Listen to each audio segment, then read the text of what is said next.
Voilà, donc bienvenue à toutes et tous. Je ne sais pas si vous avez déjà entendu ça, donc je le redis. On vous invite à vous présenter dans le chat, à nous dire d'où vous nous écrivez, d'où vous nous regardez, et si vous êtes enseignant ou juste enseignant de yoga ou juste pratiquant ou juste tout simplement intéressé par le yoga et sa philosophie.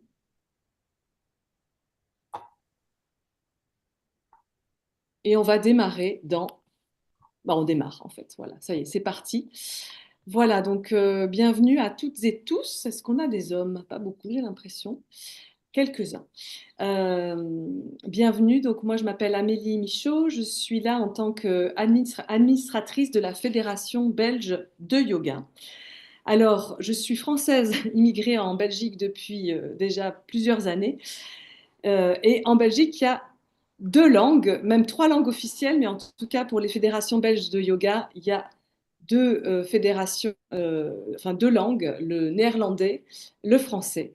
Et nous avons trois fédérations reconnues par l'Union européenne de yoga. Nous avons deux fédérations francophones et une fédération néerlandophone qui organise aussi des conférences sur ce même thème, enfin sur ce même canal. Alors, moi, je vais vous parler donc de la FBHY qui a deux particularités. La première, c'est qu'elle est alliée à une autre discipline sportive. On sait que le yoga est bien plus qu'un sport, on va en parler. Mais en tout cas, elle est alliée à une discipline sportive qui s'appelle l'hébertisme avec un H. Et voilà, je vous invite à aller chercher sur Internet. C'est une fédération sportive non compétitive comme le yoga. La deuxième particularité de cette fédération, c'est qu'elle est reconnue par le ministère des Sports belge.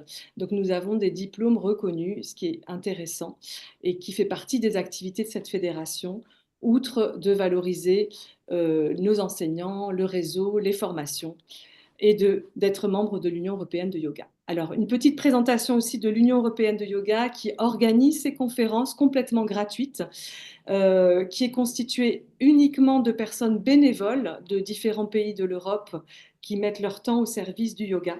Donc, on les remercie chaleureusement.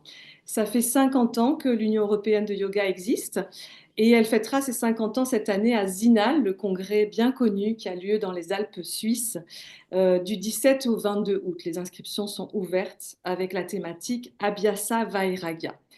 Comme je vous disais, c'est vraiment des bénévoles, 100% bénévoles qui s'occupent de toute cette organisation. Et donc, il y a un appel à donation sur le site internet de l'Union européenne de yoga si vous voulez soutenir toutes ces actions qui sont mises en place pour nous mettre en lien, nous, différents enseignants de yoga de différents pays, au-delà des langues. Alors, c'est le moment de présenter notre intervenant du jour sur la thématique Yoga et santé mentale, un voyage. Michel Collat, donc, qui est membre de notre fédération, enseignant depuis 35 ans. Il dit, il dit qu'il n'est pas professeur de yoga, mais artisan, transmetteur, passeur de yoga depuis 35 ans dans la région de Liège, mais pas uniquement. Il a été formé dans la lignée Krishnamacharya et Desi Kachar. Il est également auteur d'un livre qui s'appelle Yoga, relation aux autres, relation à soi, Yama et les Niyamas. Il est passionné par l'humain, le lien corps-mental, ça tombe bien pour la thématique d'aujourd'hui. Et ça tombe bien aussi qu'il ait été un des premiers dans les années 2000 à introduire le yoga dans les entreprises. Compagnie d'assurance d'où il venait, mais également les banques, industries, PME, en Belgique on dit PME. Dans son enseignement, il veille à faire le lien entre les Yoga Sutras de Patanjali et leur application au quotidien. Ce sera la grande thématique de ce qu'il va nous présenter aujourd'hui. Pour lui, le yoga ne fait sens que s'il change quelque chose dans notre vie, mais que change-t-il? C'est ça toute la question. Le suspense est à son comble. Je lui laisse la parole pour répondre à cette question et je vous dis également qu'il donnera une à la fin. Donc n'hésitez pas à poster dans le chat. Moi, je noterai. Et puis, on aura un... Je t'invite à compléter la présentation. Oula. Amélie, on ne t'entend plus. Entendu. OK. À partir de quand vous n'avez plus entendu? Quand tu as dit à la fin, je ne sais pas ce qu'il y aura à la fin, mais je suppose que c'est les questions-réponses dont Voilà. tu as dit. À la fin, nous aurons un temps d'échange important de questions-réponses par rapport à la thématique et vous êtes invité à poster vos questions dans le chat au fil de l'exposé si vous voulez. Je les noterai et pourrai les reposer à la fin. Ça va, vous m'avez entendu? Oui, Ok, j'espère qu'on n'aura pas trop de soucis de connexion. Et donc, Michel, je t'invite à compléter la présentation si besoin et à démarrer ton oui. exposé. Bien, bonjour à toutes et à tous.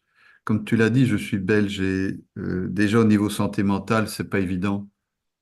Comme C'est pas évident parce qu'en Belgique, nous avons trois communautés linguistiques, nous avons deux régions, nous avons non seulement les régions, mais nous avons le fédéral. Enfin, c'est un micmac incroyable. Donc déjà, c'est un nœud terrible dans la tête. Euh, c'est- il y a presque aucun Belge qui s'y retrouve. Je me demande même si les politiciens s'y retrouvent. Mais ça nous éloigne de notre sujet. Voilà. Mais c'était une petite note humoristique. Alors moi, quand j'ai proposé ce thème-là, quand on m'a demandé que j'ai proposé ce thème-là, après coup, je me suis dit mais que j'étais complètement fou.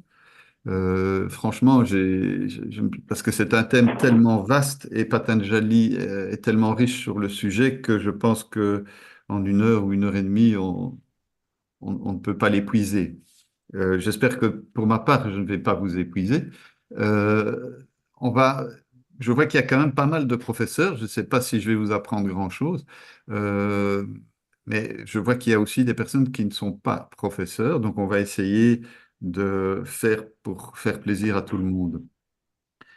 Donc, je me base pour mon exposé sur Patanjali. Patanjali, dont on ne sait pas s'il a existé ou non, mais enfin qui est considéré comme l'auteur des Yoga Sutras, un des trois textes principaux écrits sur le yoga. Euh, Patanjali, c'est environ 2000-2500 ans d'ici. On ne sait pas si l'entièreté du texte lui est due. Bon, on ne va pas entrer dans tous ces détails-là aujourd'hui. On a divisé ce texte en quatre chapitres et je vais suivre l'ordre du texte et des deux premiers chapitres pour vous parler de ce que je trouve intéressant de ce que Patanjali a dit. Beaucoup de gens pensent que, et je ne vous apprends rien puisque la plupart vous êtes professeurs, mais beaucoup de gens pensent que le yoga c'est de la gym, que c'est du physique, qu'on doit se tordre dans tous les sens, etc. et que c'est ça qui est le plus important.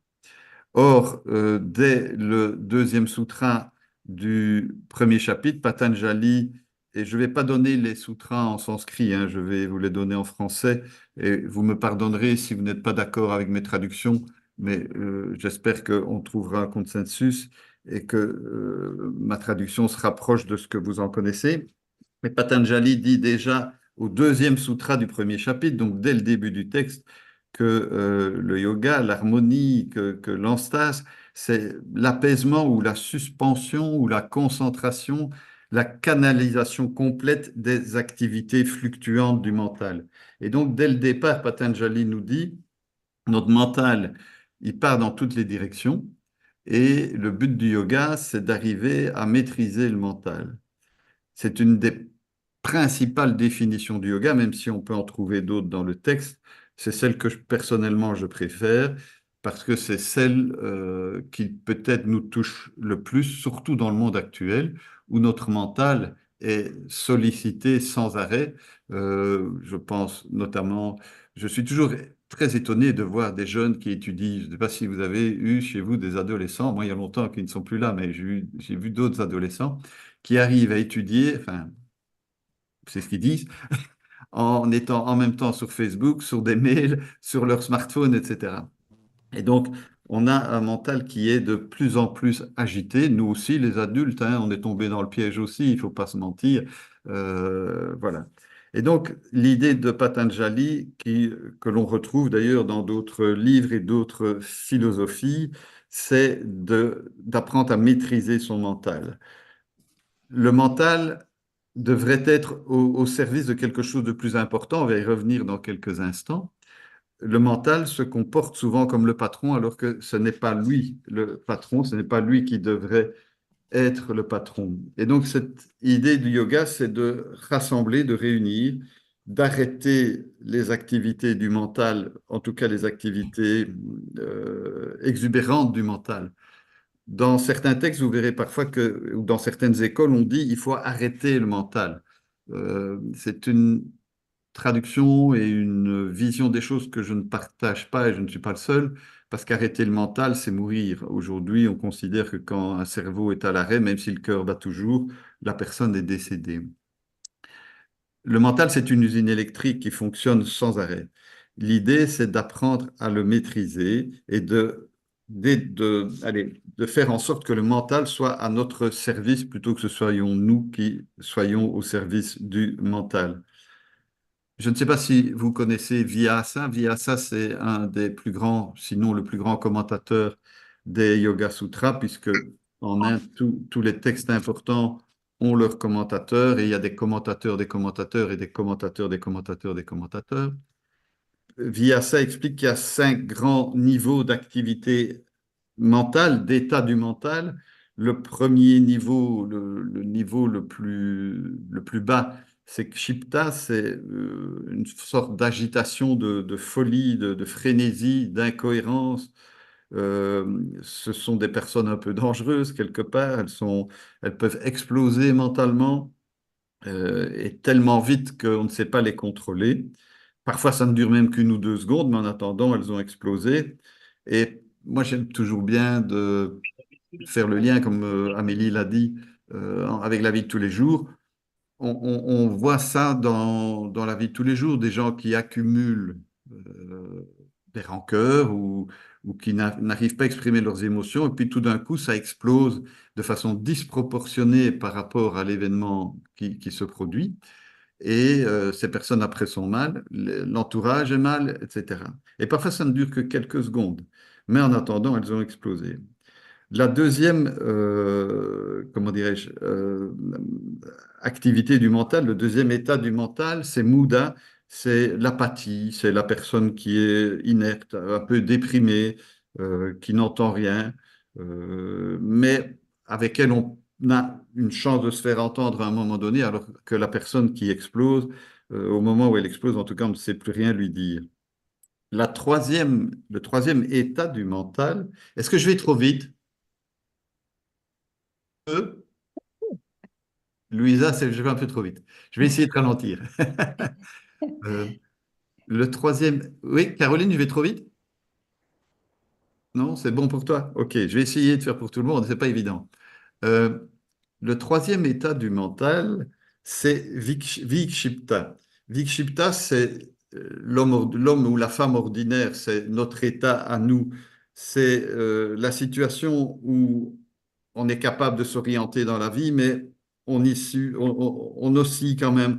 On alterne un peu entre les moments de déprime, les moments d'excitation, etc. Il y a des moments où on a de l'énergie pour faire quelque chose et des moments où on n'en a pas, des moments où on est frénétique et des moments où on se traîne, etc. Le quatrième état du mental, c'est Ekagra. C'est quelqu'un qui, dans la vie, n'a qu'un seul but, qui a une grande énergie pour rejoindre ce but, pour atteindre ce but, qui a une direction mentale et qui a cette direction mentale avec une certaine stabilité. Donc, c'est quelqu'un qui a déjà réalisé un chemin de sagesse. On peut espérer que c'est quelqu'un qui fait du yoga. Il y a des gens qui ne font pas du yoga qui sont dans cet état-là naturellement. Mais pour la plupart d'entre nous, il faut passer par des techniques comme le yoga. Et le cinquième niveau, c'est Nirodha, c'est la personne qu'on peut appeler le sage ou le saint, etc. Et donc, ces 5 situations, on les a en nous à des degrés divers, avec des durées différentes et à des moments différents. Hein, il y a des moments où on est fainéant, des moments où on a envie de rien faire, des moments où on est plein d'activités, des moments où notre mental est agité, d'autres moments où il est un peu endormi. Voilà ce que je vais dire pour ce point-là. Au troisième sutra du premier chapitre, Patanjali explique un peu pourquoi il faut que notre mental soit à notre service. Il dit, alors le témoin, donc ce qui perçoit, est solidement ancré, établi ou rétabli dans sa vraie nature. Et ce témoin, il l'appelle drashtri, mais c'est le purusha, c'est le chit. Peut-être que, probablement que tout le monde connaît ce mot. S'il y a des pratiquants qui n'ont pas fait de formation, euh, ces mots ont chacun une petite nuance dans la traduction, mais disons qu'en gros, c'est le témoin intérieur, ce qu'on appelle l'habitant de la cité. On pourrait traduire en termes occidental peut-être par notre âme, sans que j'y mette rien de religieux. Voilà. À ce moment-là, le témoin, dit-il, ce qui perçoit la réalité, est solidement ancré, établi et ou rétabli dans sa véritable nature. Ce témoin, il habite le corps, et le corps, ce n'est pas que le corps physique, c'est aussi le corps respiratoire, c'est le corps d'énergie, c'est le corps d'émotion, le corps de la pensée, etc. Et donc l'idée, c'est si on arrive à maîtriser son mental, le témoin est rétabli dans sa véritable nature. On va voir un peu plus loin en quoi ça consiste.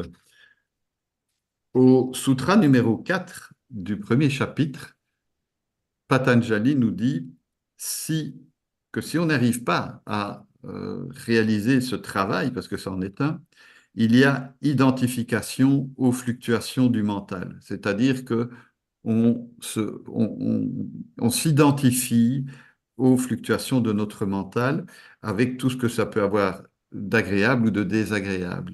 Mais ça n'est pas neutre.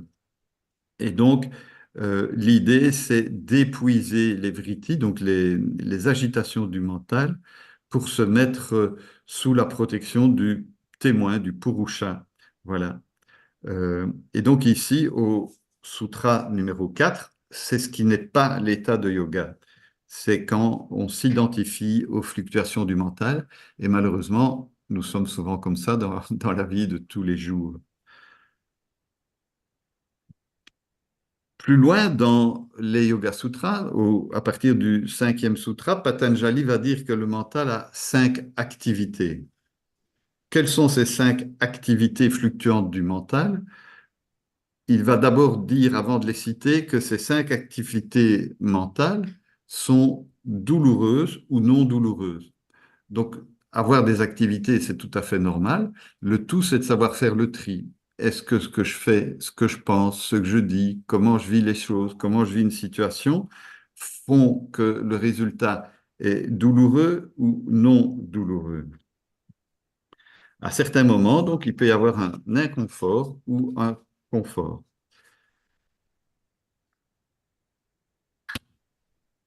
Au sixième sutra, Patanjali va citer ces 5 activités mentales, principalement, qui sont la connaissance juste, la connaissance fausse, l'imagination, le sommeil profond et la mémoire. Euh, la mémoire vient en dernier parce qu'elle permet de se souvenir des 4 premières. Je ne vais pas développer ces 4 activités du mental parce que ces 5 activités du mental, pardon, parce qu'on n'a pas le temps. Je vois que le temps file déjà bien. Euh, Ces 5 activités du mental, je le répète, donc sont la connaissance juste, la connaissance fausse, l'imagination, le sommeil profond et la mémoire. Pour la connaissance fausse, il utilise le mot vipariyaya. Vie, c'est une connaissance. Donc, vie signifie ici à l'envers, inversé. Ça fait penser un peu, pour ceux qui les connaissent, au klesha avec avidya. Avidya qui est la cause principale des souffrances qui signifie la méprise, la méconnaissance. C'est un peu la même chose ici. Voilà. Et donc, ça conduit souvent, vipariyaya, à la souffrance. C'est grâce à ces activités-là aussi qu'on peut reconnaître qu'il y a un mental. Je ne vais pas, donc, comme je l'ai dit, les développer. Au sutra numéro 12 du premier chapitre, Patanjali nous parle d'Abhyasa Vairagya. C'est une notion qui a été développée, je pense, dans une conférence précédente, mais je ne sais pas ce qu'en a dit la personne parce que je ne l'ai malheureusement pas encore écoutée. Je pense qu'elle sera sur la chaîne YouTube comme les autres. Abhyasa Vairagya, c'est l'idée de tendre vers un état de concentration paisible, de tendre vers l'état de yoga, de l'état de nirodha. J'aime bien la définition, la traduction pour nirodha de l'enstase, c'est-à-dire l'extase intérieure. Euh, Abhyasa, ça signifie une tentative. On essaye quelque chose, on suit une direction. Même si on rate, on recommence sans arrêt jusqu'à ce qu'on y arrive. Et même peut-être qu'on n'y arrivera pas. Je pense que ça n'est pas important. L'important, c'est d'essayer. Abhyasa, c'est aussi l'idée de la pratique en elle-même, avec toutes les connotations particulières. Et moi, j'aime bien insister auprès de mes élèves, et je suis certain que beaucoup d'entre vous le font, que le yoga, c'est pas que sur le tapis. La pratique du yoga, ça n'est pas que les 15 minutes ou l'heure et demie que vous prenez tous les jours, quand vous le prenez, c'est à chaque instant de notre vie, à la façon dont on est au monde, dans la relation que l'on a avec le monde, avec les autres. Ça, c'est la pratique du yoga. Comme je le dis souvent quand je parle des yama niyama, si je sors de ma pratique et que j'enguirlande ma femme parce que le café n'est pas fait, j'ai pas fait du yoga et je n'en fais pas. Voilà. Et Vairagya, c'est une idée de détendre, d'être détendu, d'être détaché des fruits, d'avoir une certaine relaxation. Et donc, il y a deux aspects dans Abhyasa Vairagya. C'est une distanciation, ne plus avoir de soif pour quelque chose. Ce sont des gens qui ont un peu renoncé au monde. Et c'est une chose, comment dirais-je, je ne sais pas si parmi vous, je pense j'ai vu une ou deux personnes qui euh, formaient des professeurs, mais probablement que les professeurs ou les pratiquants sérieux vont être d'accord avec moi. Quand je donne des formations qui durent 4 ans, souvent au bout d'un moment, les élèves me disent, mais ma relation au monde n'est plus la même. J'ai du recul. Je ne suis plus dans le monde comme je l'étais avant. Alors, il ne s'agit évidemment pas de s'isoler et de renoncer au monde. C'est pas ça que veut dire le texte, mais c'est renoncer à certaines choses dans le monde, c'est prendre une distance, ne plus avoir de soif. Et Dieu sait si le monde dans lequel on vit nous propose des choses à boire et à manger. Quand je parle de boire et de manger, je ne parle pas uniquement de la nourriture pour s'alimenter, mais je parle de tout ce qui est même intellectuel, tout ce qu'on peut voir, lire, etc. Et je voudrais entamer ici peut-être déjà quelque chose.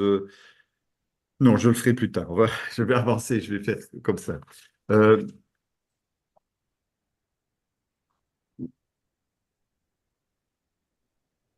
je vais quand même le faire. Vairagya, donc, c'est prendre de la distance par rapport à quelque chose. Il y a un mot qui est très important aussi dans le yoga, enfin à mes yeux, c'est viyoga. Donc, on sait tous que yoga, ça veut entre autres dire l'union du souffle, du corps, de l'esprit, etc., l'union avec les autres, etc. Et moi, un jour, mon professeur m'a dit, mais tu sais, en Inde, yoga égale vie-yoga, union égale désunion. J'avoue que j'ai été très perturbé, et depuis lors, je pense avoir compris certaines choses, et c'est une définition que j'aime beaucoup.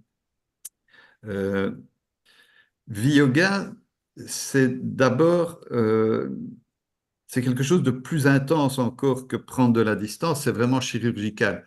Je vais vous donner un exemple. Celui qui veut arrêter de fumer ou de boire, peu importe, euh, ou même diminuer ses quantités de nourriture pour maigrir, etc., ça va demander souvent beaucoup d'efforts. Ça va être vraiment chirurgical, ça va être douloureux. C'est pas évident d'arrêter. Bah, moi, j'ai arrêté de fumer un jour quand j'étais plus jeune. C'est quelque chose de difficile.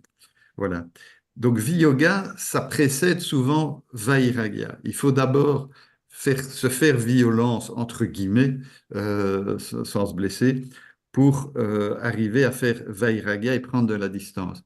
Et on ne peut considérer qu'on a réussi à se détacher de quelque chose que si on est dans Vairagya avec Abhyasa, c'est-à-dire avec une forme de détachement.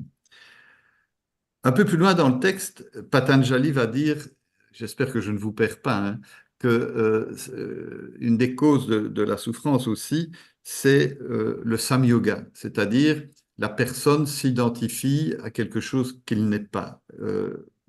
Comment dirais-je? Et l'idée du viyoga, Et on pourrait dire qu'une définition du yoga, c'est que le yoga, c'est le viyoga du Sam-yoga.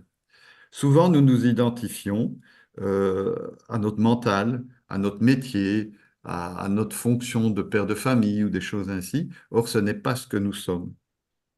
Qui sommes-nous? Si je vous demande qui vous êtes, parmi vous, vous allez me dire, ben, je suis professeur de yoga, je suis infirmière, je suis psychologue, etc. Mais ce n'est pas ce que vous êtes, parce que avant d'avoir fait les études, vous n'étiez rien alors. Une fois pensionné, vous n'êtes plus psychologue, vous n'êtes plus infirmière, vous n'êtes plus prof de yoga, vous n'êtes plus rien. Et donc, un des buts premiers du yoga, c'est de découvrir qui on est en profondeur. Et si on pouvait donner une définition du yoga, ça pourrait être aussi le yoga, c'est le viyoga du Sam-yoga.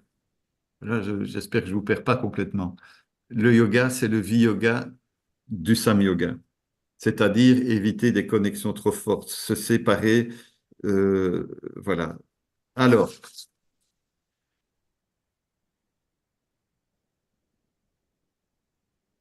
je vais continuer parce que je vois que le temps file. Euh, une chose que Patanjali nous dit, qui est très intéressante, euh, parce qu'il nous explique pourquoi on souffre, parce que notre mental est agité, parce qu'on lui donne toute la place, alors que c'est pas à lui qu'il faudrait donner la place, c'est au Purusha, au Chit. En réalité, si on peut prendre une image, le, notre mental, dans une entreprise, vous avez un patron, une secrétaire. Si la secrétaire se prend pour le patron, il y a beaucoup de chances que ça foire. Voilà.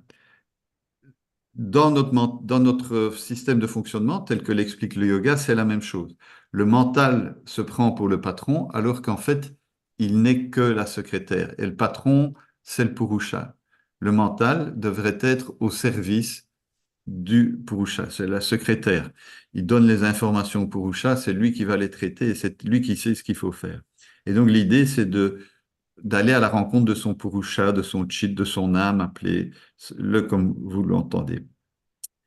Au sutra numéro 14, Patanjali commence à donner quelques petits trucs pour arriver à s'en sortir. Parce que c'est une chose qui est très intéressante chez Patanjali, c'est qu'il donne toujours les causes, mais il donne des moyens et il donne les fruits des moyens qu'il présente. Et entre autres, il dit que, comment dirais-je, si on veut s'en sortir, on peut trouver un ancrage ferme dans le soutien et le service des 4 points suivants, que la pratique soit de longue durée, qu'elle soit endurante. Quand on dit de longue durée, ça veut dire toute la vie. Qu'elle soit continue, qu'elle soit faite avec persévérance, sans interruption, c'est-à-dire quotidiennement. Que l'action dans notre pratique, et je rappelle que la pratique, ce n'est pas que sur le tapis, c'est dans la vie de tous les jours, que notre action soit positive, droite, rayonnante, vertueuse, et qu'elle soit faite avec confiance, zèle et respect. Et ça doit rassembler harmonieusement ces 4 qualités, nous dit Patanjali. C'est déjà un fameux défi, hein, pour beaucoup de personnes. Je ne sais pas parmi vous, vous êtes professeur, etc. Pour nombre de personnes, ce n'est déjà pas évident de pratiquer tous les jours. Moi, je m'y suis pas mis tout de suite, même quand j'ai eu mon diplôme. Enfin, je m'y suis mis qu'après avoir eu mon diplôme de professeur, je me souviens. Pendant la formation, je faisais ce que je pouvais. Ce n'est qu'après que ça est venu petit à petit. Voilà.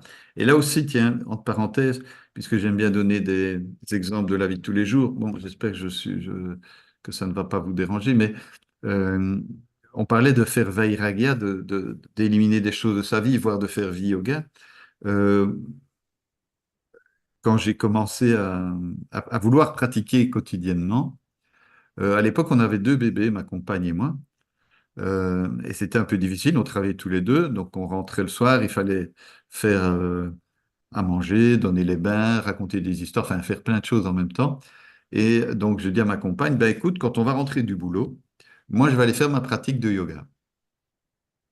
Après quelques jours, elle m'a dit, écoute, il y a un problème, je suis au rez-de-chaussée en train de faire à manger, je suis dans la buanderie, dans la cave, en train de faire tourner le linge, et au premier, en train de donner les bains, les trois trucs en même temps, moi, je m'en sors pas. Je dis, OK, pas de problème, je ferai la pratique après manger le soir. Bon, j'avais un bon appétit à l'époque. Ça n'a pas duré longtemps de pouvoir faire la pratique après manger. Je me suis dit, je vais la faire avant d'aller dormir, puis j'étais trop fatigué avant d'aller dormir, donc je ne la faisais pas. Puis je me suis dit, ben, je vais me lever, au lieu de me lever à 6 heures du matin, je vais me lever à 5 heures. OK. Alors je me suis levé à 5 heures pendant une semaine. Après quelques jours comme ça, après une semaine ou deux, ben, je m'endormais sur mon bureau au boulot. Et je me suis dit, là, ça ne va pas. Qu'est-ce que je peux bien faire? Il a fallu faire Vairagya, voire Viyoga, c'est-à-dire supprimer des activités un certain nombre d'activités du soir, la dernière heure d'activité, je dirais, pour pouvoir se lever une heure plus tôt. C'est un exemple tout simple de la vie de tous les jours. C'est à la fois très simple sur le papier et en même temps, ça n'est pas évident à réaliser. Voilà. Et donc, j'ai commencé à éliminer des choses le soir, à aller au lit une heure plus tôt pour pouvoir me lever à 5 heures du matin et faire ma pratique. Et c'est à la portée de tout le monde. Ensuite, Patanjali nous parle au sutra numéro 20.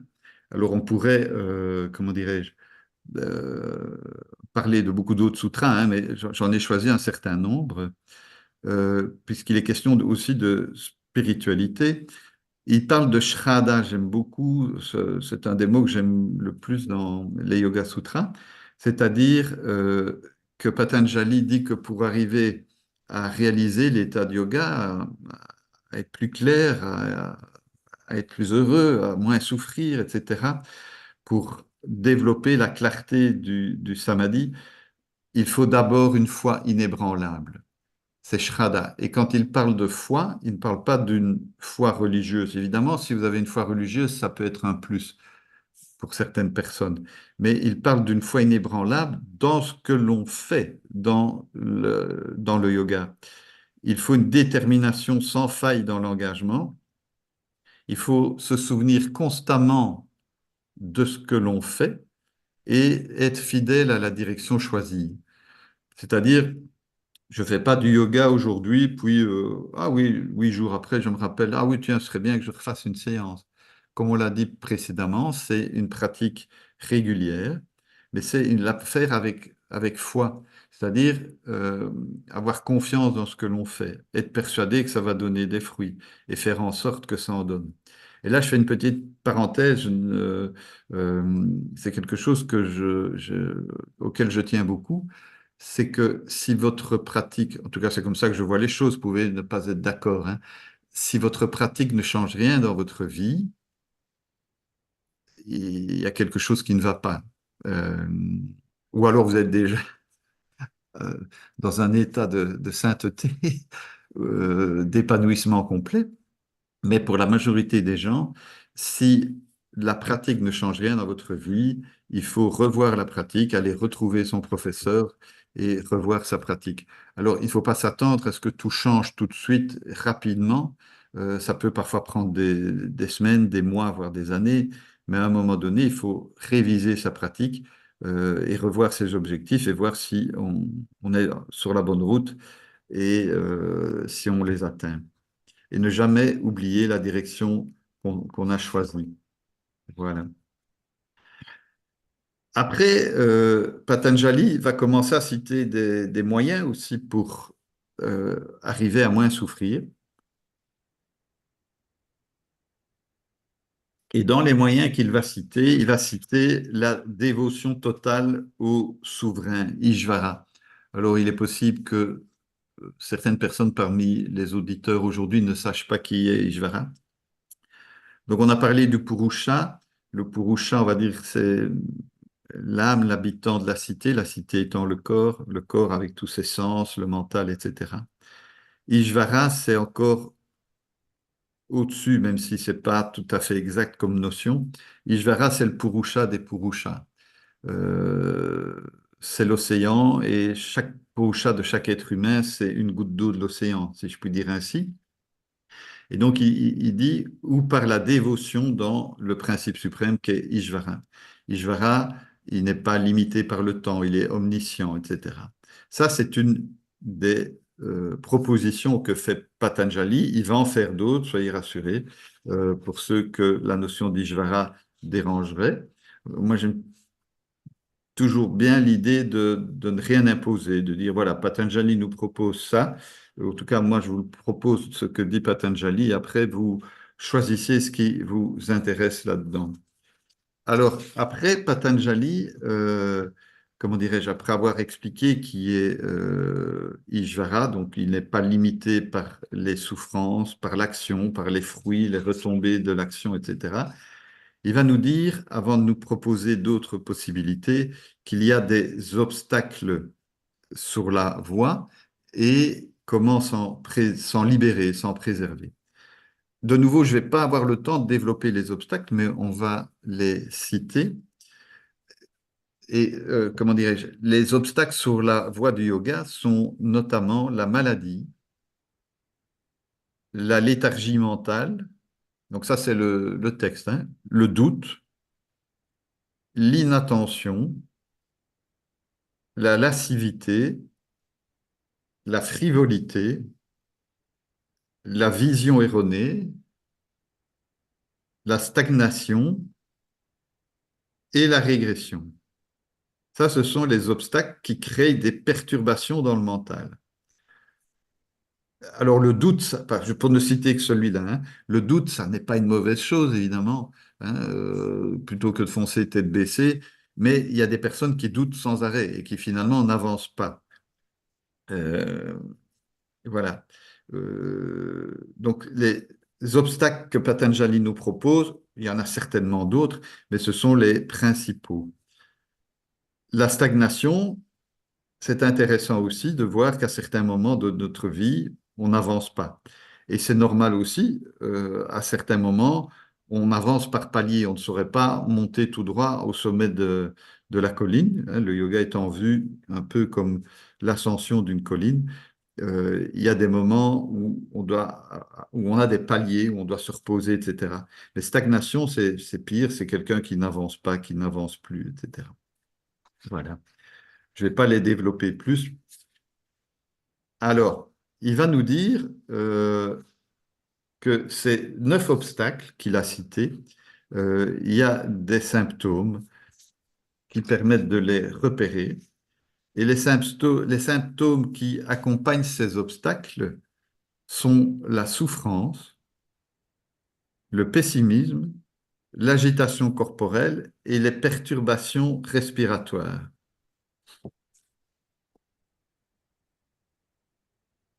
La souffrance, elle peut être physique ou mentale. C'est dukkha, tout ce qui rend notre vie désagréable, qui fait qu'on est mal. C'est le fait qu'on souffre, qu'on a dans certaines parties du corps des espaces qui se resserrent, par exemple dans le ventre, hein, on dit, euh, ou dans la poitrine, ou dans la gorge, avoir un nœud dans la gorge, etc. Euh, l'agitation corporelle. Vous avez des gens, moi j'étais comme ça le pied qui danse tout le temps, ou des choses ainsi. On peut voir que c'est des personnes qui ne savent pas rester tranquilles un moment. Les perturbations respiratoires, ça c'est très intéressant à observer aussi. Une respiration fluide ou une respiration saccadée, courte. Vous le savez, hein, surtout si vous faites du yoga, euh, la respiration est le baromètre de notre état mental. La respiration, si elle est courte, quand on est stressé, par exemple, la respiration est très courte. Quand on est en colère, elle est très courte. Et le yoga, sur ce point-là, est à la fois préventif et curatif. Il est préventif en ce sens qu'on apprend à allonger sa respiration, ce qui va faire qu'on va être moins vite stressé, moins vite en colère, etc. Mais on apprend aussi à l'observer, la respiration. Et ce faisant, quand on sent qu'on commence à être stressé ou qu'on sent va se mettre en colère, on peut en reprendre le contrôle parce qu'on a appris comment faire. Voilà.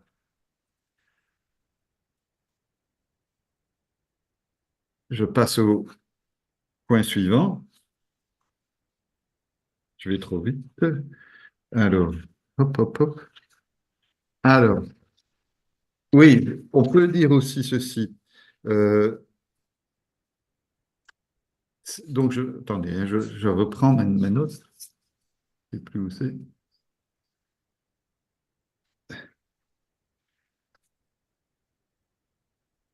Pour, alors moi, ce qui m'a été appris, et après vous en... Non, je vais avancer, excusez-moi parce que je vois le temps qui file. Désolé. Euh, alors, Patanjali nous donne des pistes de réflexion pour évoluer, pour moins souffrir.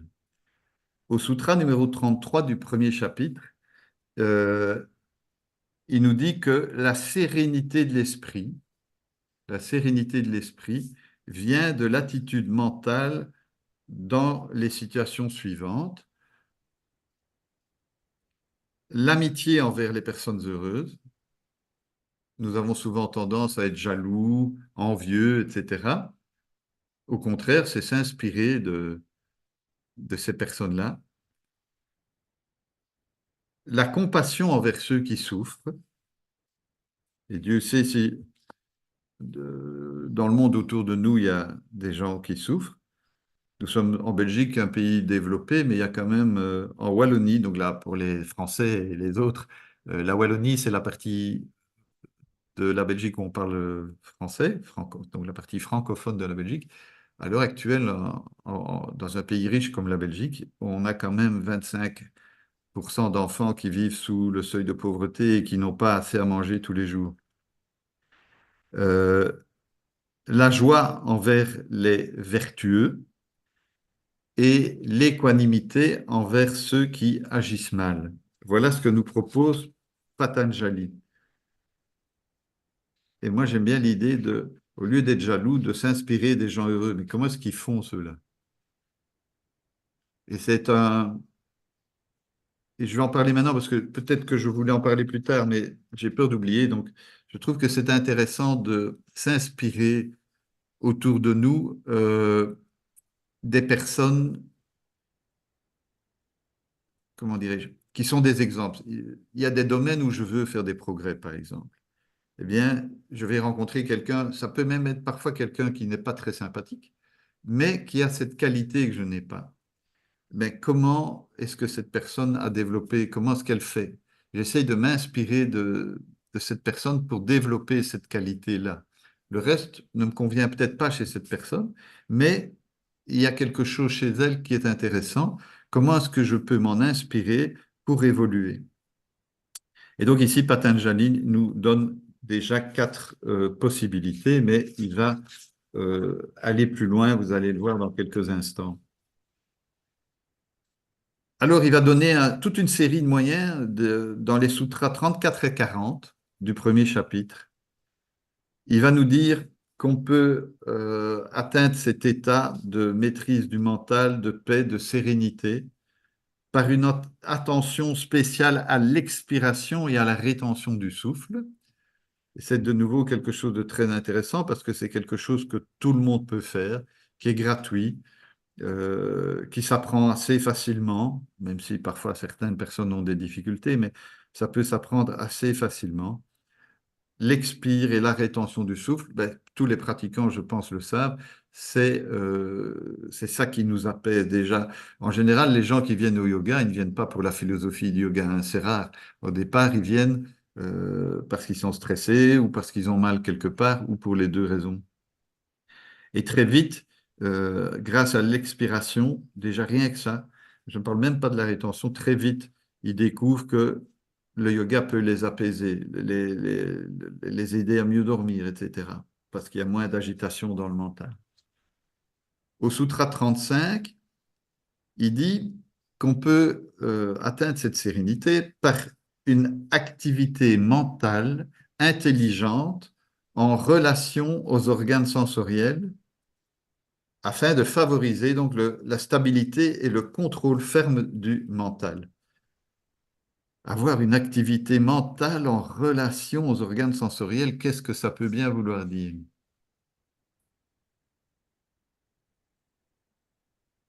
Alors, évidemment, comme c'est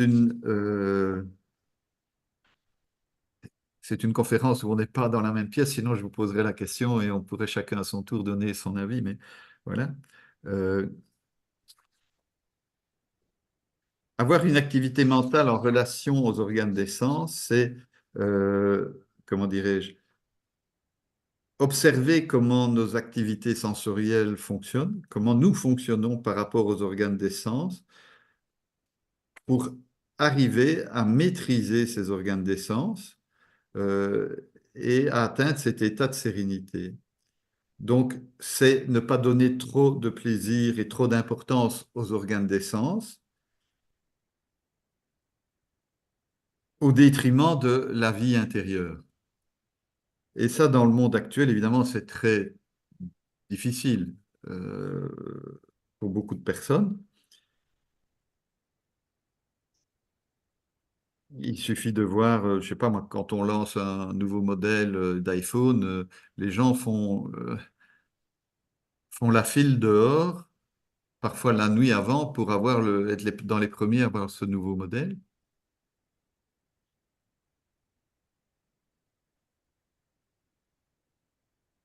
Donc, c'est être à l'écoute de son corps, à l'écoute de ses sens et savoir maîtriser ses sens. Et ça, c'est dans, allez, sur tous les plans, que ce soit au plan alimentaire, au plan sensoriel, sexuel, au plan des idées, etc. Vous avez des gens qui, et c'est très bien, qui connaissent tous les textes de yoga, qui ont étudié, qui ont lu des livres et qui en lisent et qui en lisent, et dans leur vie de tous les jours, il ne se passe rien. Ils ont une connaissance intellectuelle. Voilà. Donc, c'est faire attention à ça, analyser comment on fonctionne sur le plan au niveau du plan sensoriel. Il propose au 36 une autre solution, donc c'est chaque fois en fonction de votre tempérament.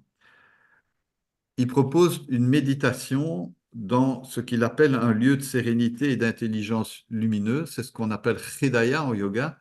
Enfin, dans notre école, en tout cas, on le traduit comme ça.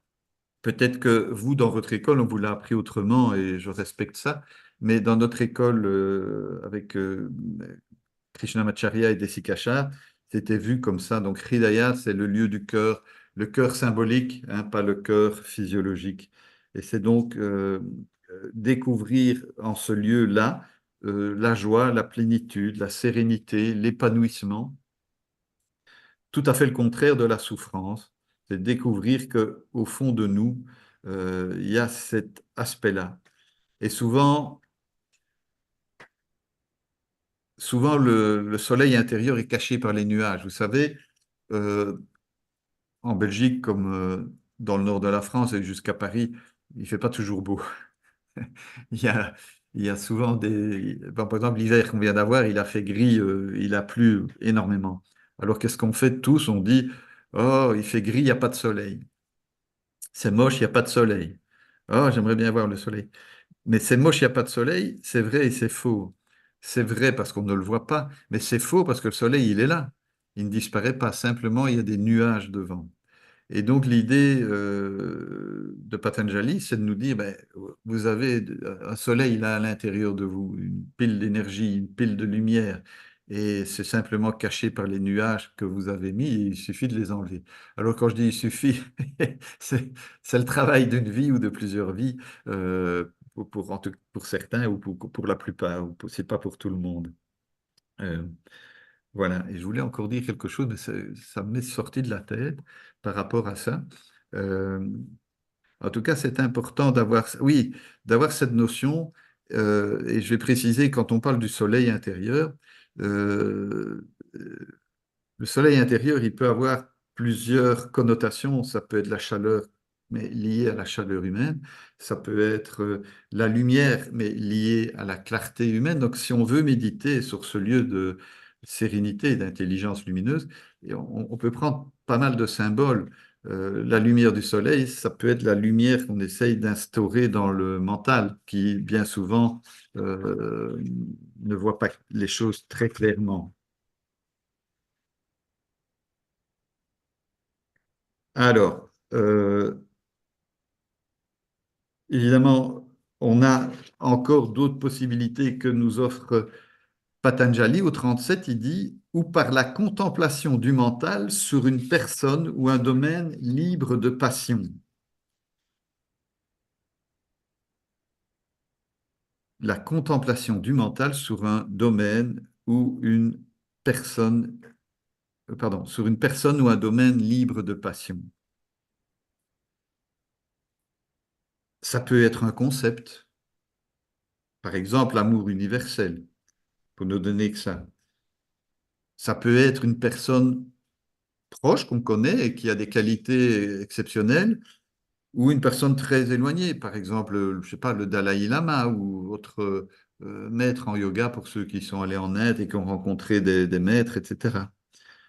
Ça peut être un lieu, ça peut être un saint, ça peut être un objet qui a une, euh, une énergie importante pour vous et qui n'en a pas pour moi. En tout cas, l'idée, c'est de se relier à quelque chose ou à quelqu'un, un objet, un champ d'action dépourvu de passion, euh, quelque chose qui dépassionne notre mental, qui fait qu'on est détaché, qu'on est tranquille, qu'on est rempli de ces choses-là, mais quelque chose de positif, bien entendu. Et l'idée, c'est de se relier par toutes les fibres de son corps, de son mental, etc., à cet objet de méditation qui va nous faire grandir. Évidemment, on choisit quelque chose de positif et quelque chose qui va nous faire grandir en tant qu'être humain.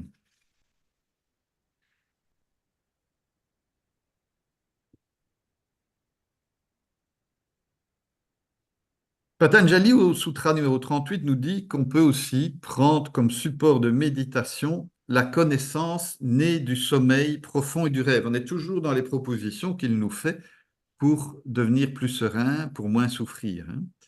Donc, la méditation sur la connaissance née du sommeil profond et du rêve. Donc là, on voit déjà que bien avant les... Oups là, il y a tout qui est parti. Vous m'entendez? Oups. Ah oui. Désolé, il y a mon écran qui est parti. Euh, on voit déjà que bien avant Freud, on parlait d'étudier le sommeil. Je fais une petite parenthèse dans les formations de professeurs que j'ai. À la dernière formation, il y avait 7 psychologues qui s'étaient inscrits et ils sont chaque fois sidérés de voir que il y a des choses que Patanjali a dit il y a 2500 ans et qu'on nous fait croire que Freud a inventé. Enfin bon, c'est une petite parenthèse et je n'ai rien contre les psychologues ni contre la psychologie, hein. Euh, voilà, simplement il faut remettre. Oui, dans celle dans laquelle je suis pour le moment, il y a une psychiatre aussi, elle n'en revient pas, quoi. Euh, Ce sutra-là, par exemple, pour moi, ça ne signifie rien. À titre personnel, hein, évidemment, je le comprends intellectuellement. Moi, je me souviens d'aucun de mes rêves. Donc, je ne sais pas faire un travail sur mes rêves parce que je ne me souviens absolument pas de mes rêves.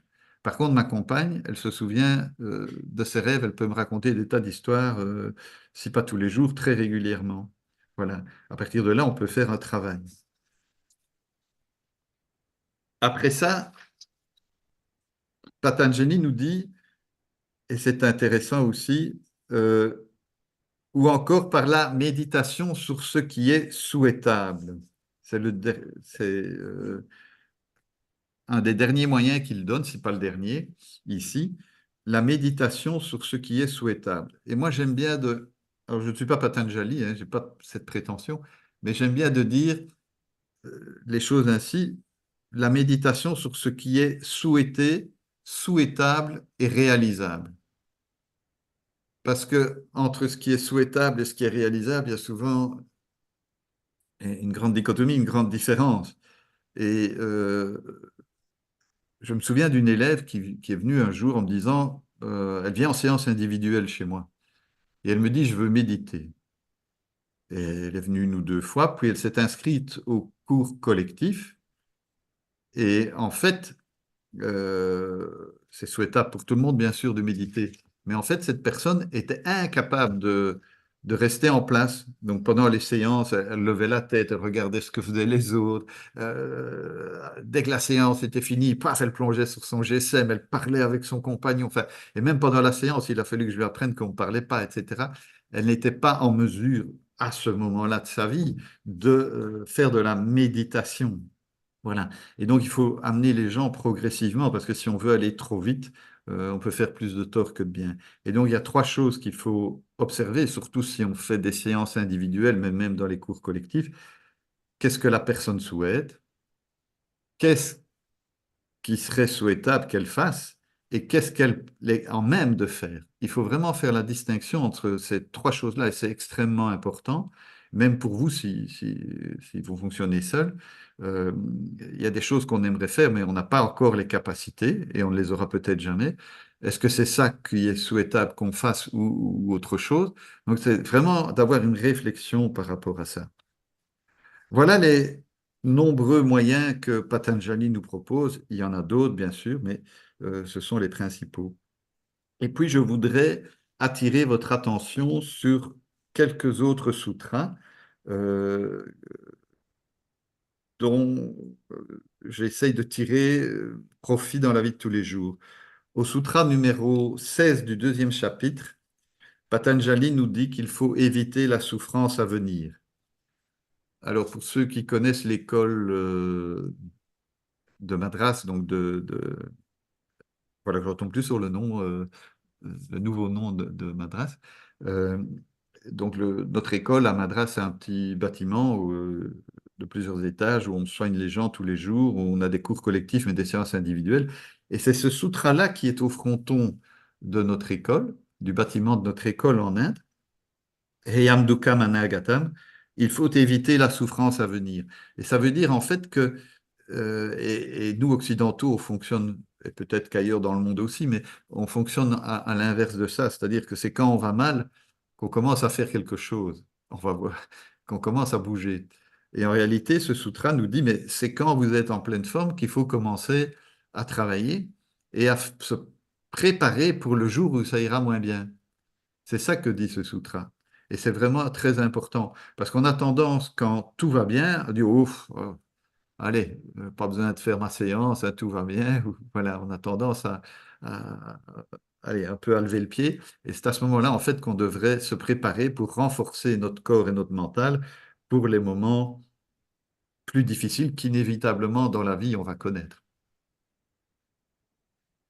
Alors, le sutra 17 du deuxième chapitre, c'est celui dont je vous parlais tantôt, hein, le Samyoga.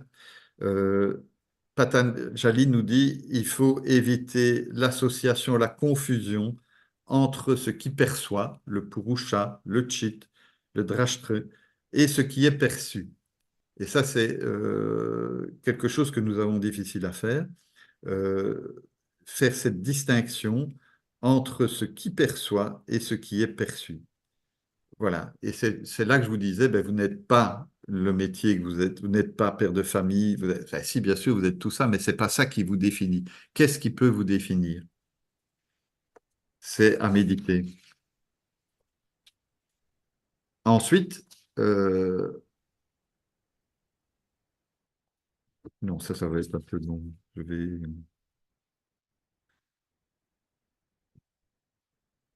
Au sutra numéro 27, Patanjali dit qu'il y a 7 étapes pour atteindre le niveau de sagesse ultime. 7 étapes pour atteindre le niveau de la connaissance qui conduisent à la libération Kaivalya.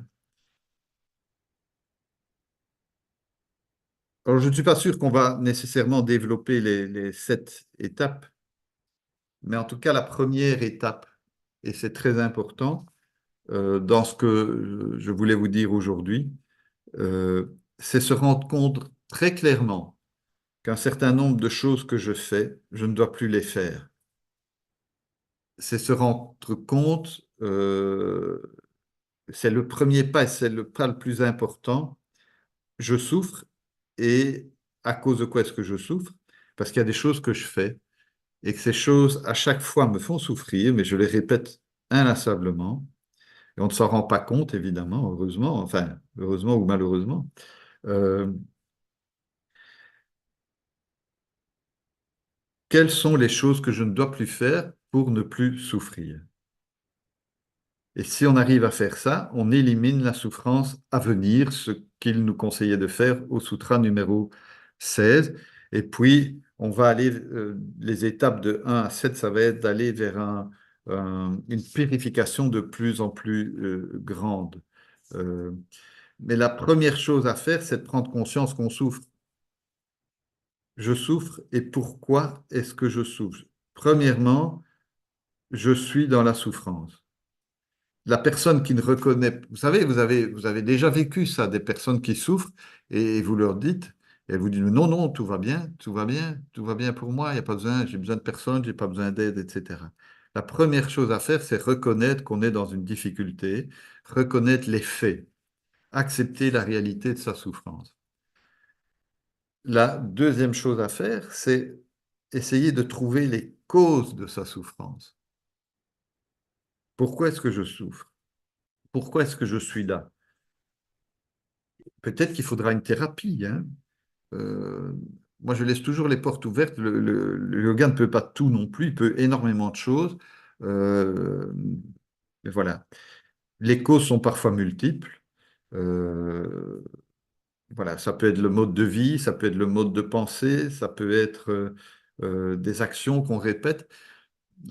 C'est quelque chose qu'on voit, par exemple, dans la vie amoureuse, hein, des gens qui divorcent, ils refont leur vie, comme on dit, comme si on pouvait refaire sa vie. Ils refont un autre couple, en tout cas. Et puis ça recommence, ça ne va de nouveau pas pour les mêmes raisons, et on recommence comme ça, deux, trois, quatre divorces. Voilà, c'est interpellant, c'est intéressant de se poser la question, tiens, qu'est-ce qui fait que je reproduis sans arrêt le même schéma? Et puis, la troisième étape, ça va être de déterminer un objectif. Ah ben, mon objectif, c'est que je ne veux plus souffrir, mais où est-ce que je veux aller? Qu'est-ce que je veux au niveau du but de ma vie? Que ce soit les buts occasionnels, ponctuels, ou les plus grands buts à terme.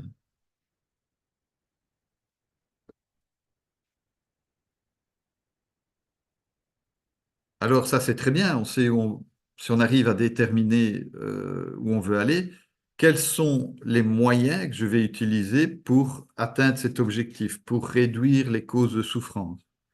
Quelle est la stratégie, la méthode, quels sont les outils que je vais utiliser. Et ces outils varient d'une personne à l'autre, d'une situation à l'autre.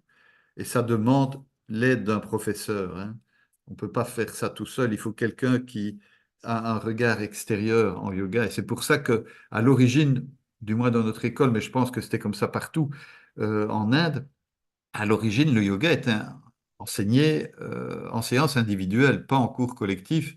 Hein, les jeunes brahmanes, les futurs brahmanes, ils allaient étudier chez un brahmane qui n'avait pas 40 élèves, hein. Donc, comment est-ce que je vais atteindre mes objectifs? La stratégie que je mets au point. Euh, voilà. Et puis alors, on va mettre ces stratégies au point. Allez, comment dirais-je? Ces quatre premiers points-là, on va les appliquer à un niveau concret, grossier, etc. Et puis, ça va aller de plus en plus vers le subtil jusqu'à la libération au point numéro 7. Voilà. Mais moi, je pense que le plus important, c'est le premier point déjà, c'est reconnaître que l'on souffre. Alors, je vous ai parlé de yoga viyoga tantôt. C'est très intéressant parce que ici aussi, je pense qu'on peut faire viyoga sur nos modes de fonctionnement, c'est-à-dire vraiment arriver à trancher dans nos modes de fonctionnement. Il y a des choses qui ne fonctionnent pas. Comment est-ce que je vais faire pour ne plus fonctionner ainsi? Et parfois, il faut trancher dans le vif. Il y a des personnes, par exemple, qu'on ne doit plus fréquenter parce qu'elles sont nocives pour nous. Il y a des choses qu'on ne doit plus manger. On les aime bien, mais elles nous font du tort. Il y a des modes de pensée qui nous plaisent bien, mais qui ne sont pas bons pour nous, ou qui étaient bons à un moment donné, et qui ne le sont plus aujourd'hui. On ne pense plus aujourd'hui comme on pensait il y a 50 ans. Euh, Ma compagne et moi, on est en contact avec un certain nombre de migrants, euh, par exemple des migrants qui viennent d'Afghanistan, etc. Je vois que la façon dont ils conçoivent les relations hommes-femmes, c'est celle qu'on avait chez nous il y a 60 ans, 70, 80 ans. Euh, alors, je ne critique pas, hein, je ne suis pas en train de critiquer. Je dis simplement, chez nous, ça n'a plus cours, ça ne peut plus fonctionner, ce genre et heureusement pour les femmes, ça ne fonctionne plus. Voilà. Il y a encore une chose dont je voulais vous parler, c'est les samskaras et les vasanas. Je ne sais pas si vous avez déjà entendu parler de ça. Je vais être bref, parce que j'ai déjà beaucoup parlé et donné beaucoup de notions. Euh, les samskaras, ce sont les conditionnements liés à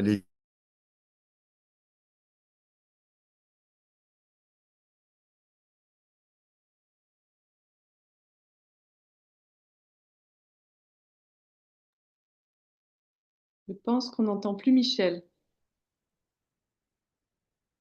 Ouais. heureusement. Ah, Michel, tu as été coupé Oh. vraiment au moment où tu commençais à parler de Samskara et Vasana. Ah, je vois que le PC me dit que ma connexion Internet est instable. Je n'ai bougé, je n'ai rien bougé. Est-ce que vous m'entendez? OK.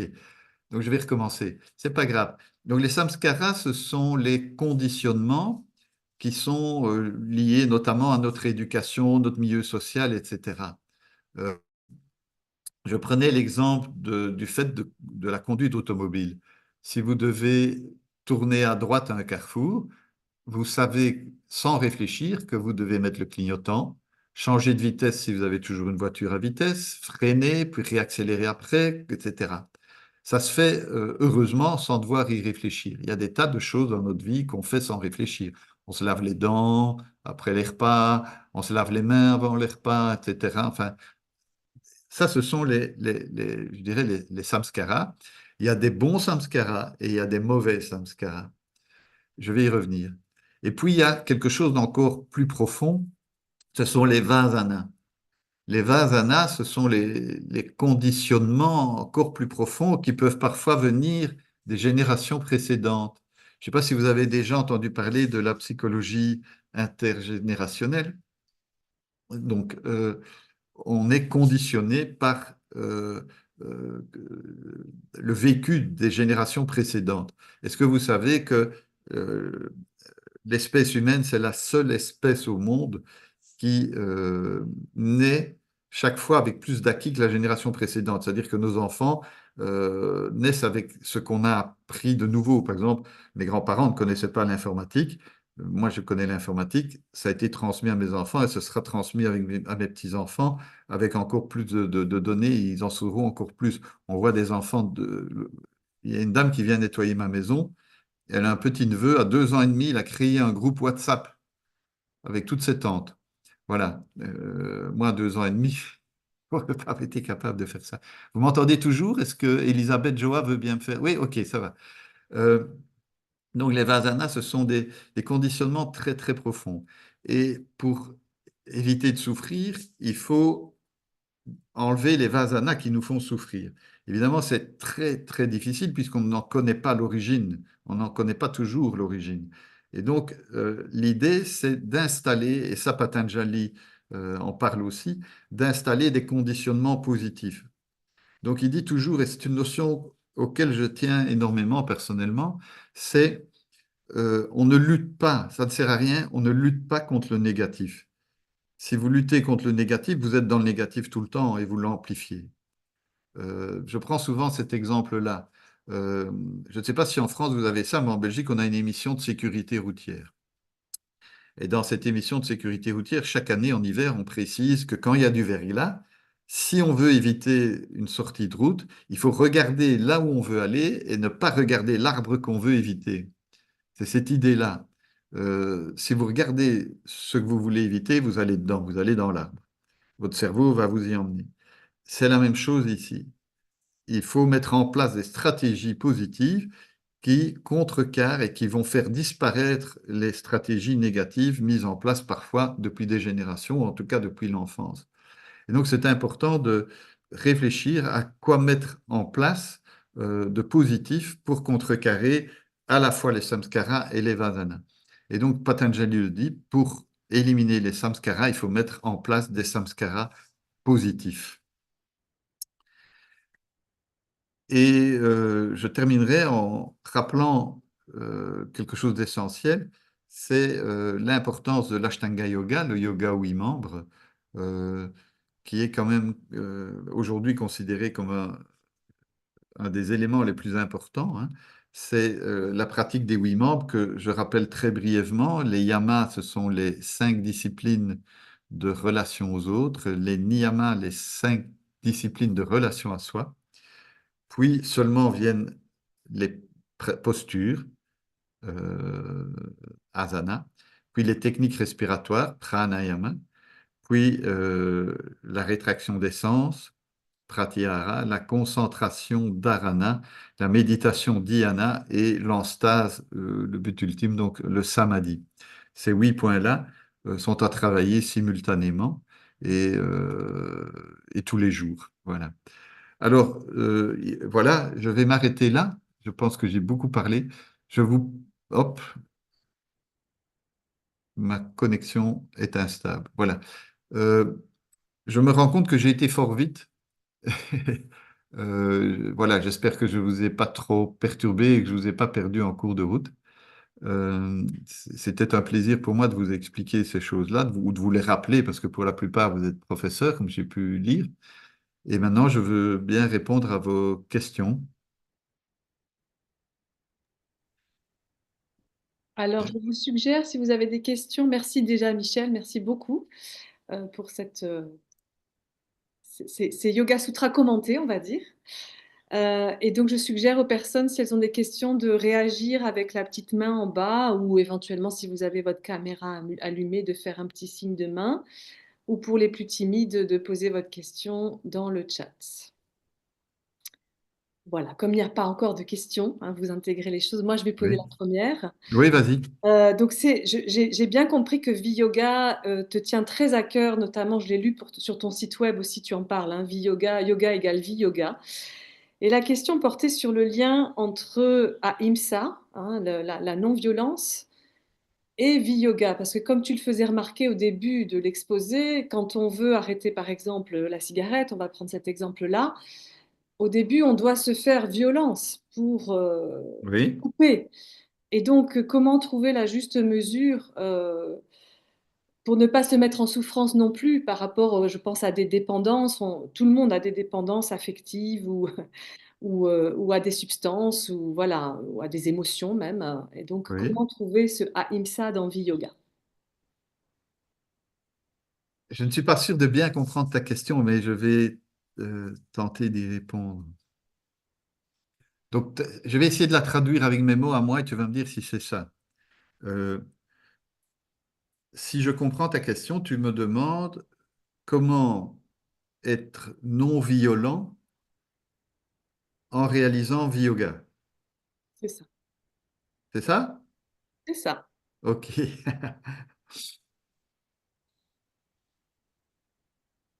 C'est une bonne question. Parce que je sais aussi que tu as écrit sur les yamas et les niyamas, donc je me permets d'aller un peu Oui, plus. oui, oui, oui, mais il n'y a pas de souci. Et puis, j'ai pas réponse à tout, on va voir. Mais euh, dans l'idée de Viyoga, il y a quand même quelque chose de chirurgical. Vraiment. Alors, l'idée de Viyoga, euh, il y a quelque chose de, oui, qui va engendrer à un moment donné peut-être de la souffrance. Mais c'est une souffrance pour aller vers quelque chose de positif.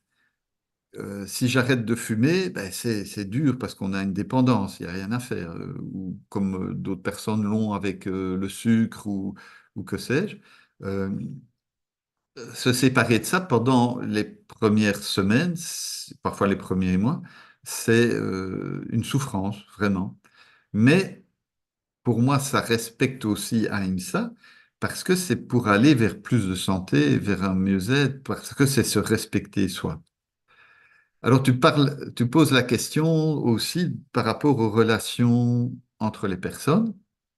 C'est très intéressant. Il y a des personnes avec lesquelles il faut faire yoga, c'est-à-dire des personnes qu'on ne doit plus fréquenter. Et parfois, ça peut même être le père et la mère, hein. Il y a des personnes vraiment à qui il faut faire yoga à ce niveau-là. Euh, Tant que c'est quelque chose qui va aider la personne à grandir, à ne pas être étouffée, à ne pas être déconsidérée, etc., c'est peut-être une souffrance, mais c'est une souffrance pour moi qui va respecter Ahimsa, en ce sens que c'est justement pour sortir d'une souffrance, pour sortir d'une dépendance et pour être plus libre. Alors peut-être que ça fait mal à un moment donné, mais ça fait mal comme quand on t'opère pour enlever une tumeur, tu vois. Tu vas peut-être avoir mal dans les jours qui suivent l'opération, mais après tu vas mieux te porter. Je ne sais pas si ça répond à ta question. Elle est plus Tout là. à fait, tout à fait. Merci beaucoup, Michel. Merci. Et si tu n'es pas d'accord, dis-le moi. Ça me fera plaisir que tu me le dises. Je suis plutôt assez d'accord. Et d'ailleurs, la notion de liberté me paraît vraiment essentielle, même si elle n'est pas dans les yama et niyama. Oui, Alors, il y a une question dans le chat, si tu veux, ou si tu veux, je la lis. Dans la même direction, pour arrêter par exemple la cigarette, j'aime bien l'idée du double détachement avec samyasa, renoncement extérieur, et Tyaga, renoncement intérieur. Je ne connais pas ces termes. Pourquoi utiliser Viyoga et le double détachement? Euh, alors bonjour Bénédicte, je ne comprends pas la question non plus. Euh, je la relis, hein. Euh, Oui, bonjour. Je ne sais pas si vous m'entendez. oui, oui, oui. Oui, oui, bonjour. Oui, alors Bonjour. effectivement, dans mes études de yoga, j'avais étudié également le yoga de la libération, la Oui, renonciation, moksha samyasa yoga, sauf erreur, oui, hein, je le dis un peu comme ça. Et j'avais d'ailleurs écrit une partie de ça dans mon diplôme de fin. Il y avait oui. cette, enfin, j'avais pris la cigarette justement, parce que j'ai aussi arrêté. Euh, Cette idée de ne pas en être privé, mais de, voilà, même si c'est un peu dur au début d'y renoncer et ensuite de ne plus en avoir envie du tout. Comme ça, on est libre hein, par rapport à ce choix.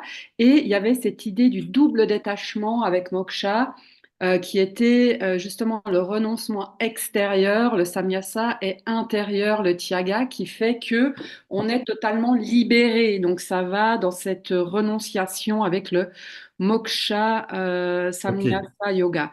Je ne sais pas si ça vous parle. Et Oui. quelle est la différence avec le Viyoga? C'est là où moi j'avais moins entendu parler du Viyoga.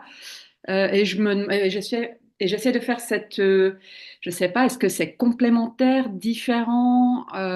Ouais, c'est là où il y Alors, a un petit problème oui. d'intégration. Alors, moi, je vous dirais, gardez bien ce qu'on vous a appris. Oui, oui, bien sûr, Parce et que que, j'ai lu aussi. Oui, oui. parce que bon, l'idée est la même. Ok, ouais, c'est bien ça alors. L'idée de Viyoga et de Vipariyaya dont j'ai parlé tantôt, c'est Oui. comment? D'abord un renoncement effectivement extérieur qui va être douloureux, etc. Mais Mhm, renoncement intérieur aussi, en ce sens qu'à un moment donné, la personne doit être heureuse avec ce renoncement mhm. et ne doit même plus avoir envie de fumer, vous voyez? Le Ouais, c'est ça. renoncement n'est atteint que le jour où on a vraiment même plus envie de fumer. Tant, Mhm. tant qu'il y a envie de fumer, pour ne prendre que cet exemple-là, Ouais, il y a ouais. toujours une petite souffrance, il y a toujours quelque chose. Et donc c'est un renoncement intérieur, je pense, parce que je l'interprète comme ça, en tout cas ce que vous dites là. Et c'est un peu cette idée-là. Et c'est l'idée d'être complètement à l'aise avec ça et d'être dans la joie Mhm. avec ce renoncement. Voilà. Est-ce que ma réponse vous satisfait? Ouais, donc finalement, c'est effectivement un peu le même, si je, c'est pas un concept, mais c'est la même idée, la même profondeur que le double détachement finalement. C'est un peu Je comme ça pense que que je vais de ce que je comprends de préparer. ce que vous dites, Oui, oui, oui, oui, oui. Ok, merci beaucoup. avec plaisir. Karima veut poser une question, c'est ça? Exactement, Karima. Oui, C'est à vous. Bonjour. Bonjour. Voilà, moi je me posais une question au niveau de la pratique. Lorsque on souhaite donc maîtriser le mental, Patanjali nous conseille donc de maîtriser le souffle et notamment l'expire et les rétentions vides. Mais est-ce qu'on peut appliquer également cette logique avec l'inspire? Oui, bien sûr. Alors, je ne suis pas Patanjali, évidemment, mais les deux, enfin, l'expire et les rétentions vides sont cités dans le texte pour plusieurs raisons, je pense. Une des raisons, c'est l'apaisement que procure l'expire et la rétention vide, mais c'est aussi un nettoyage, c'est-à-dire qu'à l'expire, on rejette tout ce qui est nocif. Et en Inde, ça peut aller même jusqu'au niveau psychologique. Mais il est évident qu'après l'expire, il faut inspirer et que l'inspire et les rétentions pleines font partie du pranayama et de la pratique du yoga. Et donc, à chacun, avec l'aide de son professeur, à trouver le pranayama qui lui convient et le rythme du pranayama. Combien de secondes inspirer, combien de secondes de rétention pleine, etc. Et donc, oui, l'inspire et la rétention pleine ont leur importance aussi, bien entendu. Je veux dire, on ne contrôle, on ne va pas inspirer n'importe comment et contrôler l'expire. On contrôle tout le processus, les quatre étapes, l'inspire, la rétention pleine, l'expire, la rétention vide. D'accord, Vous êtes merci. d'accord avec moi?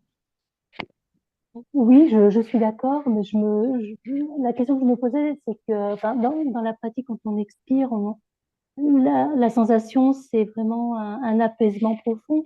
L'inspiration, pour ma part, hein, c'est plus une expansion et puis une ouverture, une énergie plus importante. Et la question, c'est que est-ce que mentalement, si le mental est agité, est-ce que cette inspiration pourrait peut-être aggraver un mental agité, hein? Voilà, c'est peut-être ou c'est enfin, peut-être que je me trompe, je sais pas. Oui, oui, j'entends. Mais non, c'est pas ça que j'avais entendu tantôt comme question. Non, je pense pas que si on travaille correctement, je pense pas que le comment que l'inspiration agite plus le mental. Pour autant qu'on expire correctement aussi, etc. Hein, ça dépend des rythmes que l'on va faire. Mais l'inspire fait obligatoirement partie du pranayama. Et je ne pense vraiment pas que ça va agiter plus le mental, c'est effectivement une expansion, etc. Maintenant, il y a des personnes, donc l'inspire, on peut y associer la prise d'énergie, on peut y associer plein de choses, comme vous l'avez dit, l'expansion, on a la cage thoracique qui s'ouvre, et pas seulement vers l'avant, par tous les côtés, etc. Euh, pour des personnes, donc ça je parle plutôt en séance individuelle, alors pour des personnes, comment, qui sont trop expansives, qui ont trop d'énergie, par exemple, etc., on va plutôt favoriser un travail sur l'expire. Mais ça ne veut pas dire qu'on ne va pas inspirer, mais on va peut-être donner moins d'importance à cette partie-là pendant un certain temps, jusqu'à ce que la personne euh, soit plus calme, soit plus apaisée, etc. Et à contrario, une personne qui serait plutôt déprimée, est-ce que on l'amènerait plus sur le chemin de l'inspire plutôt que de Alors, l'expire avec et les personnes, l'intériorisation? oui, oui, c'est une bonne question aussi. Avec les personnes déprimées, il y a plusieurs choses qu'il faut faire ou ne pas faire. Euh, en yoga thérapie, par exemple, je vais être plus large que la respiration là. En yoga thérapie, on déconseille les postures couchées sur le ventre, tout ce qui comprime la face antérieure. Euh, on conseille du chant, le chant védique ou un autre, mais enfin, voilà, en Inde, c'est le chant védique, mais vous pouvez utiliser d'autres chants. Alors, par rapport à l'inspire, en tant que professeur, il faut toujours être prudent, parce que l'inspire peut donner de la volonté, du courage, mais il ne faudrait pas que l'inspire et que le travail soit trop puissant. Par exemple, il ne faudrait pas lui donner à la personne la force de passer à l'acte. et de mettre fin à ses jours. Donc, c'est un dosage et donc ça demande de bien connaître son élève. Mais oui, effectivement, un travail sur l'inspire peut redonner du dash.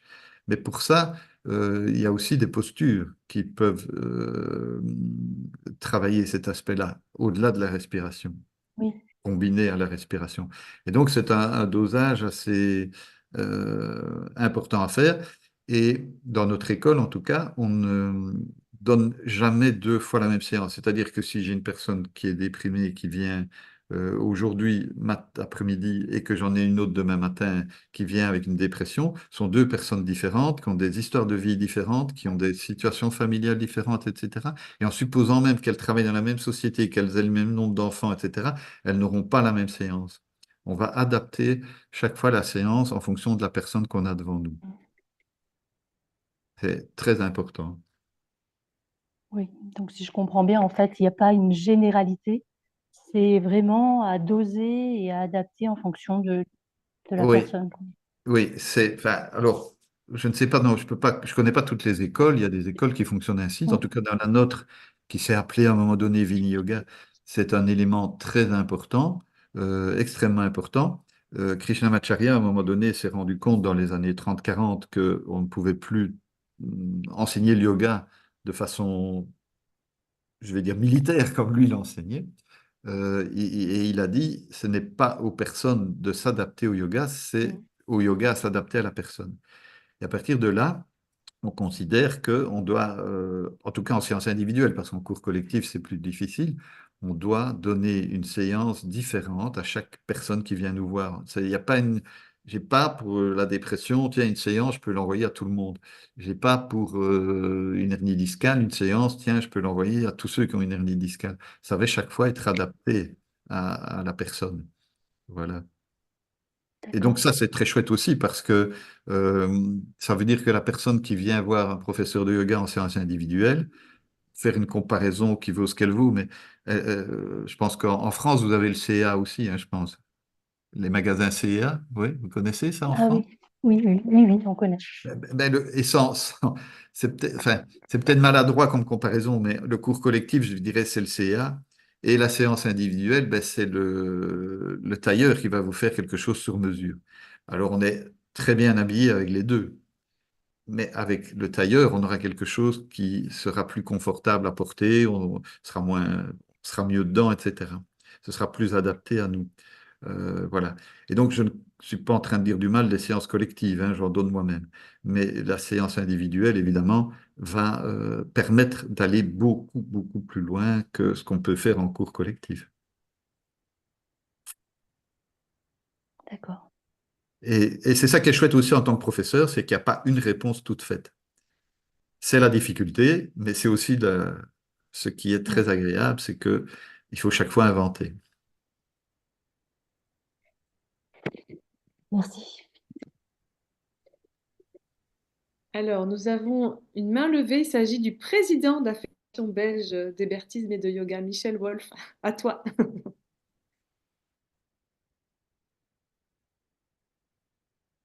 On ne t'entend pas, il faut que tu mettes ton micro. Il faut que tu débloques ton micro.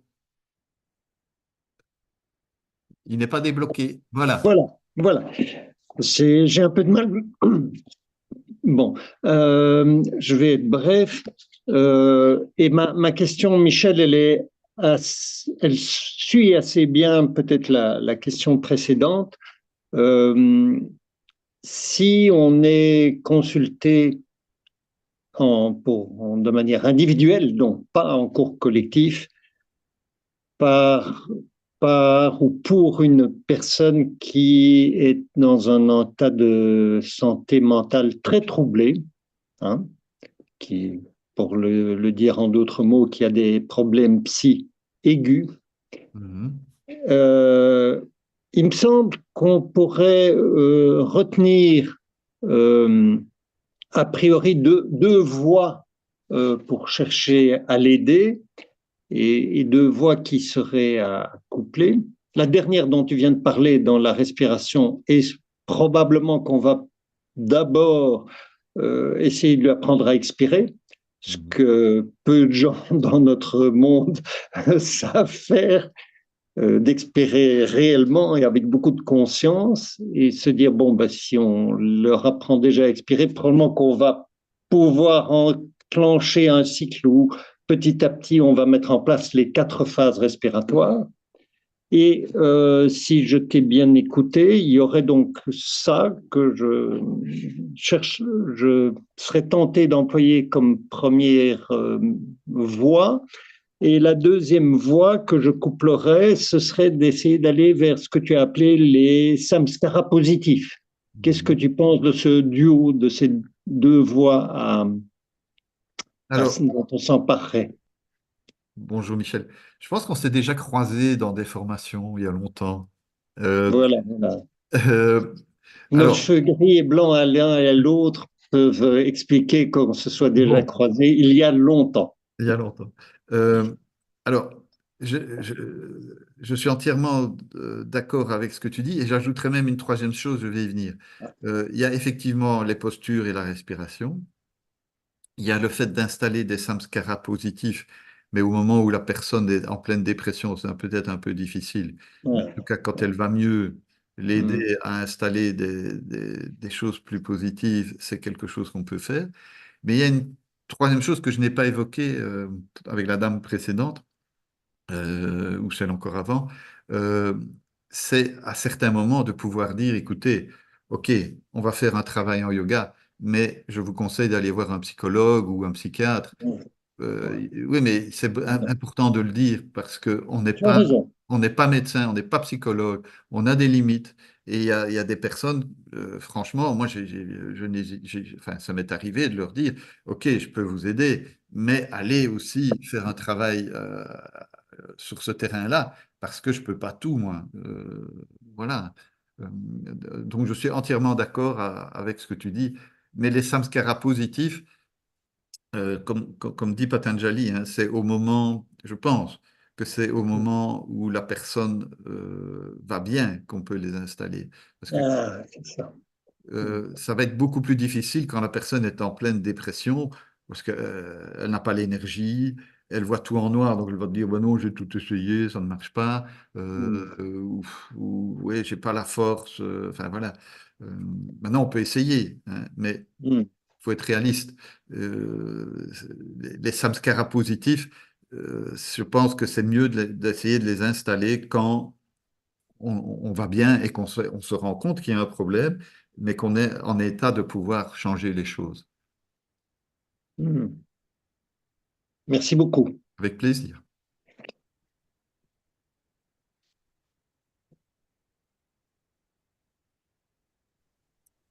Voilà, voilà, voilà. Alors, théoriquement, il nous reste encore un peu de temps, mais voilà, s'il n'y a pas d'autres questions, on a, Voilà, on a oui, encore du temps en tout cas. Mais voilà, on a encore du temps. J'espère que j'ai l'impression d'avoir été. J'avais plein de choses à vous dire. J'avais préparé plein de choses. Et puis en parlant, je me suis dit, mais ça va être trop. Et j'espère que j'ai pas été trop vite pour vous. Euh, Si il c'est le peut- cas, je vous demande pardon.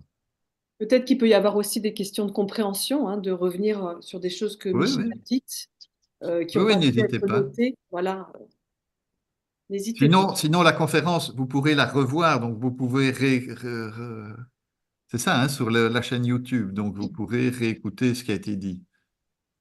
C'est juste, hein, Amélie? Exactement, Oui. exactement. Ce sera rediffusé.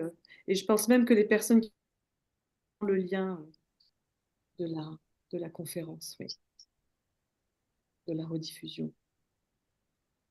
Oui, qui permettra peut-être même de la télécharger. OK. J'aurais encore une question. Oui, C'est Karima. Karima. Oui, oui, je te vois maintenant. Alors, je me posais une question, c'était comment amener, alors moi je donne des cours collectifs, mais je me posais la question comment amener le pratiquant à être de plus en plus conscient et sensible de ce qui se passe au niveau de son cœur lorsque ben voilà la souffrance est là. Comment il arrive, comment l'amener à identifier cette souffrance sans trop le perturber en fait, sans que nous-mêmes, on amène un état mental de plus en plus agité parce que, voilà, on va l'amener à l'introspection et à ressentir de plus en plus ce qui est vraiment au fond de lui. Et ouais, comment mettre une pratique, comment proposer une pratique qui soit respectueuse à la fois, voilà, de son rythme mais tout en l'amenant à approfondir cette sensibilité, cette recherche, lui donner aussi envie, si tel est le cas, hein, qu'il aille rechercher au plus profond de lui-même et qu'il soit conscient de ces petits symptômes qu'on ressent tous et qui nous permettent de comprendre qu'on n'est pas dans notre état normal et qu'il y a quelque chose qui est gênant. Alors, il y a plusieurs choses, je pense. Moi, je fonctionne par proposition.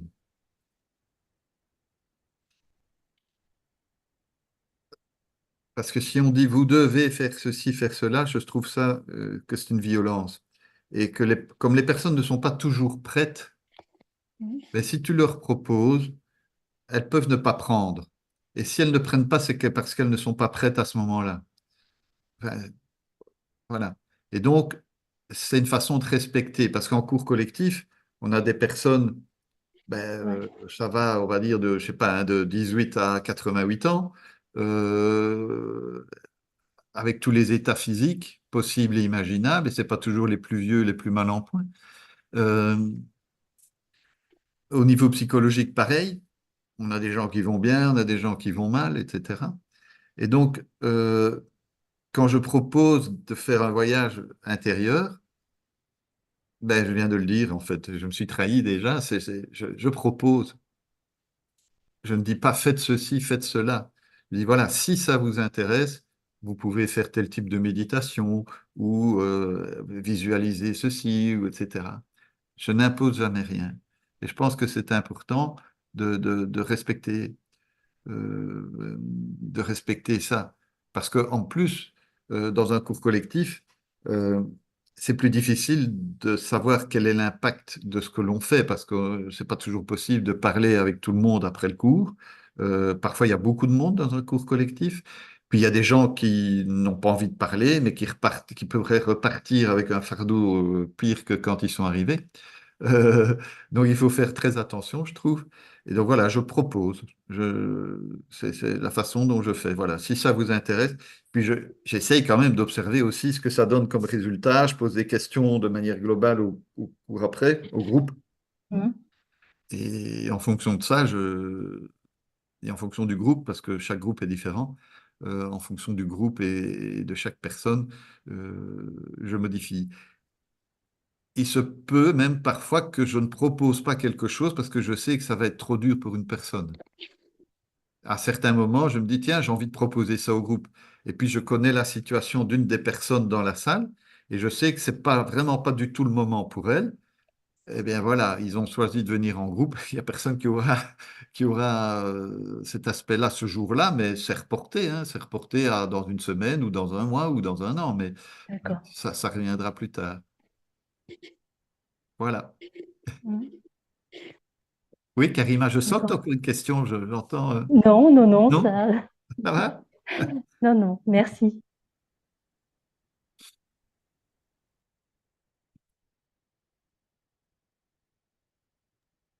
Alors moi, je veux bien en poser encore une à Michel. Oui, vas-y, vas-y. Michel, donc, comme je disais dans la présentation, tu as été un des premiers à proposer le yoga en entreprise en Belgique. Oui. On sait aujourd'hui que, en tout cas en Belgique, je pense que c'est pareil en France, il y a des soucis enfin, il y a un taux de burn-out assez incroyable dans les entreprises. Quel est ton regard aujourd'hui par rapport au yoga dans les entreprises, Ah, dans la situation actuelle, je dirais, où voilà, il y a de la souffrance, il y a de la oui, souffrance mentale. oui, oui, oui, oui. Alors, je pense sans prétention que je n'ai pas été un des premiers, je pense que j'ai été le premier. Parce que j'ai commencé ça en l'an 2000 et pendant 2 ans, j'ai été sonné à toutes les portes des entreprises, les DRH, enfin, les directeurs du personnel, etc. Euh, Et comme tu l'as dit, j'ai donné cours dans pas mal de grosses boîtes bien connues, que ce soit les banques, etc. Au début, pour, pour, pour faire court, hein, mais au début, je rencontrais des responsables, on me regardait d'un air bizarre, puis j'avais pas de référence en plus au début, de référence d'entreprise. Il y en a même qui me disaient, ben, je vous fais venir pour voir ce qui va se passer dans quelques années. OK. Et puis j'ai eu la chance d'avoir une référence comme ArcelorMittal, hein, que vous connaissez tous en France et en Belgique. Euh, euh, ArcelorMittal. Et là, ça m'a ouvert alors plus de portes de pouvoir dire, ben, j'ai déjà donné des cours là-bas. Et puis, ça s'est développé petit à petit, pas comme je l'aurais voulu, parce qu'il y avait quand même encore beaucoup de méfiance d'un certain nombre de dirigeants, etc. Mais enfin, j'en ai donné de plus en plus. Et au départ, je pense que les intentions étaient relativement bonnes. Je dis bien relativement. Aujourd'hui, je ne donne plus de cours dans les entreprises parce que je me suis rendu compte d'une chose. Dans plusieurs entreprises où je suis allé, euh, ils ont rendu un questionnaire au personnel après pour évaluer mon travail et voir ce qu'ils voulaient. Et sans prétention, sans vouloir faire le malin, allez, j'avais la note maximale, enfin, c'était super et le personnel voulait que je revienne. Et puis là, il y a des gens plus haut placés qui ont dit non, ça suffit. Et dans une des entreprises, c'était même encore plus grave. C'était une grosse compagnie d'assurance belge, la seule qui est encore belge d'ailleurs. Pour ceux qui sont belges, ils vont comprendre de qui je parle. Euh, Là-bas, ils avaient demandé aux membres du personnel de trouver des activités pour le bien-être, et pas que pour le bien-être, pour améliorer leur travail et tout ça. Donc, c'était vraiment une vision globale et c'était vraiment très intéressant. Et le comité d'entreprise, de direction, a sélectionné un certain nombre d'activités, dont le yoga. C'était assez comique d'ailleurs pour l'anecdote, parce qu'on était dans une salle avec 20 personnes, dont un traducteur, puisqu'en Belgique, il y a des Flamands, il y avait un traducteur, il y avait des directeurs, etc. Et au lieu de leur expliquer ce que j'allais faire, je les ai fait mettre debout et je leur ai fait faire 3 postures de yoga. Et puis, je leur ai expliqué. Et ils ont déjà vu avec 3 postures et un peu de respiration. Et donc, on a demandé à ces gens de s'investir pendant un an, de faire un travail. Ils ont pris de leur temps libre. Enfin, voilà, on s'est rencontrés des tas de fois, etc. Et puis après, on leur dit, voilà, on vous donne des cours pendant un trimestre. Et puis, qu'est-ce que vous voulez? On veut continuer. Puis on leur dit non. Et évidemment, ces gens sont démotivés. Après, ils sont découragés. Ils m'entendaient. Ils avaient même aménagé un local dans un bâtiment en face. Ils avaient dépensé de l'argent pour aménager un local, pour le décorer, tout leur peindre, vraiment pour créer une ambiance yoga. Aujourd'hui, je ne donne plus des cours parce que je me rends compte que, bon, en tout cas, c'est le sentiment que moi j'ai, je ne donne plus des cours dans les entreprises parce que j'ai le sentiment qu'on utilise le yoga pour dire aux gens, regardez ce qu'on fait pour vous, ah ben, crevez encore un peu plus. Je m'excuse pour la vulgarité, mais faites-vous crever encore un peu plus. Et ça n'est pas ça l'esprit que moi je veux donner, c'est pas ça que je veux pas participer à ça. Maintenant, il y a le fait de mon âge aussi, etc. J'ai plus 20 ans. Euh, voilà.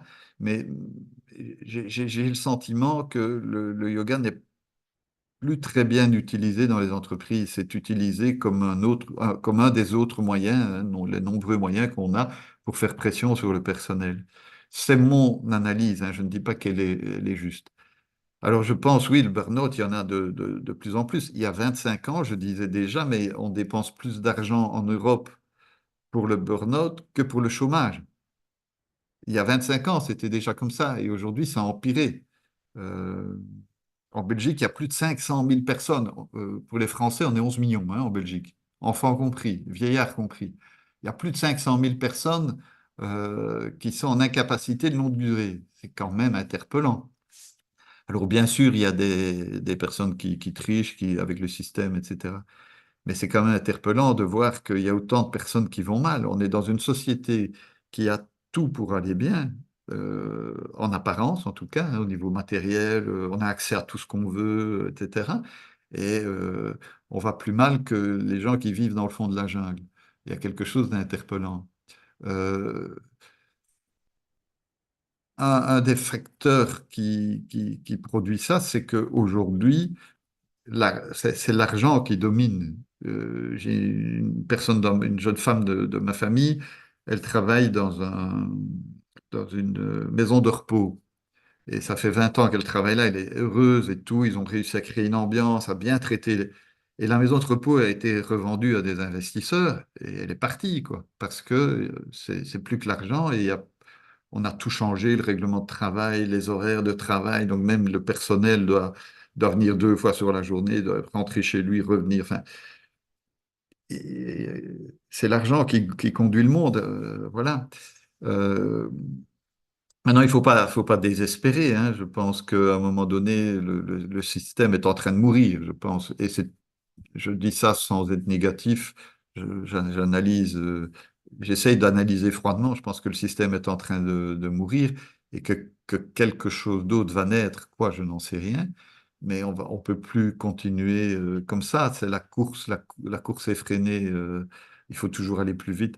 Il faut toujours. Enfin, moi, je me souviens quand je travaillais dans les assurances, on faisait le bilan 1 fois par an. Quand j'ai arrêté, c'était toutes les semaines. Toutes les semaines, on faisait un rapport avec ce qu'on avait gagné et perdu comme client. Enfin, pour être honnête, qu'est-ce qu'on s'en fout si on a perdu 5 euros sur une assurance responsabilité familiale, voilà, etc. J'ai un ami qui, quand moi j'ai arrêté les assurances, lui, il était toujours dedans. Il est en train de terminer sa carrière. Il me dit, c'est tous les matins. Tous les matins, on lui demande, on regarde le nombre de mails qu'il a envoyés. Et donc, il doit atteindre un quota de mails. Mais il dit, moi, j'ai un dossier qui peut me prendre 2 heures. Si mon voisin a eu 20 dossiers qui lui ont pris 5 minutes chacun, et il a fait plus de boulot que moi, en apparence. Et en plus, on leur demande de donner dans cette compagnie-là, euh, de donner une couleur qui correspond à leur état d'esprit, leur humeur du jour. Donc, vert, orange ou rouge. Et s'ils disent orange ou rouge, ils doivent expliquer pourquoi. Mais c'est invasif. Et lui, il dit, moi, j'ai pas envie d'expliquer à des gens qui sont avec moi dans la pièce et que je connais même pas pourquoi j'ai mis rouge ou orange. Et donc, tout ça ne favorise pas, enfin, tout ça tend à favoriser un rendement, mais n'aide pas au développement personnel des personnes. Et je pense, et ça c'est un point positif que je vais dire, je pense qu'on est dans un monde qui change et où de plus en plus de personnes ont envie de spiritualité ou de donner du sens à ce qu'elles font. Et ça n'est pas dans une entreprise classique à l'ancienne comme papa qu'on peut trouver ce sens-là. Euh,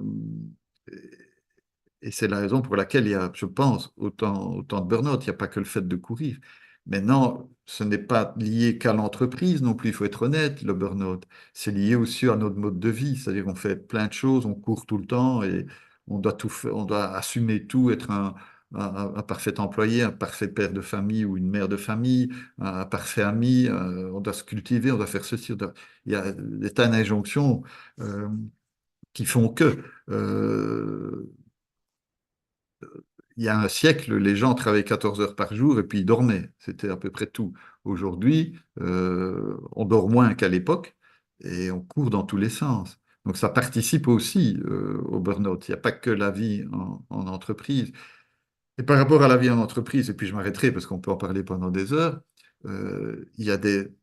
Parce qu'on dit toujours, enfin, surtout en Belgique, hein, j'entends, euh, on dit toujours, ah, les patrons dégueulasses, c'est des salauds. Gna, gna, gna. Moi, j'ai rencontré des patrons qui étaient extraordinaires.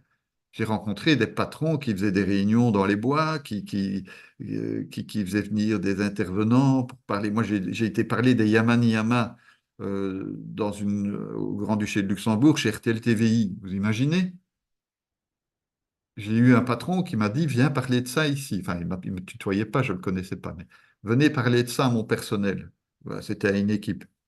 Ben, ça, c'est extraordinaire quand on peut faire des choses comme ça. Mais voilà, il y en a, ils ne sont pas encore tous comme ça pour le moment. Voilà. Voilà, répondre à ta question, c'est très difficile. Mais je trouve très chouette qu'on puisse faire du yoga en entreprise, pour autant que ce ne soit pas euh, avec le seul but d'augmenter le rendement. Et je m'arrêterai là. Et on n'entend plus Amélie. Oui, si, Ah, si. voilà. Merci beaucoup, Michel.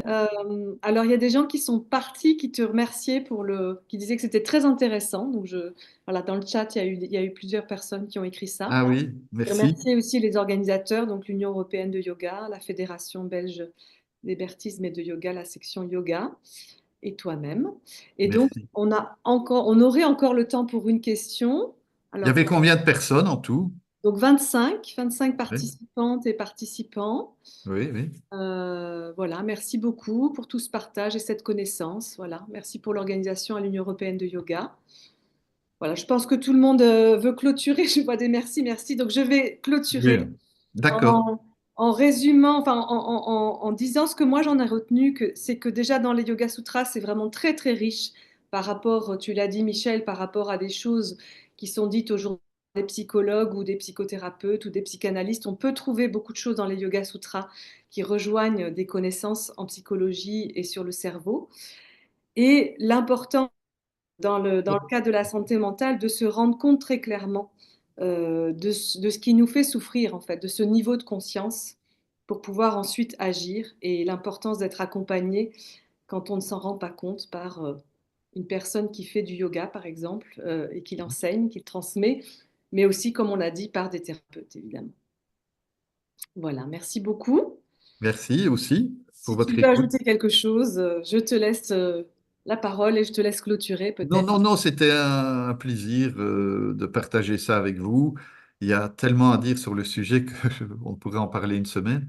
J'ai longtemps pensé écrire un livre là-dessus. Je vais peut-être le faire, je ne sais pas, mais si je le fais, je vous tiendrai au courant. Mais sinon, j'ai pas grand-chose d'autre à ajouter. J'ai beaucoup parlé déjà. Donc, je vous remercie tous et toutes. Et... Alors, on a encore une question en parlant de livres. Le livre de Patanjali, traduction française, où peut-on le trouver? C'est la question. Ah, Il y a plein de traductions. alors, Isabelle, il y a des dizaines de traductions du livre de Patanjali, puisque c'est une tradition orale.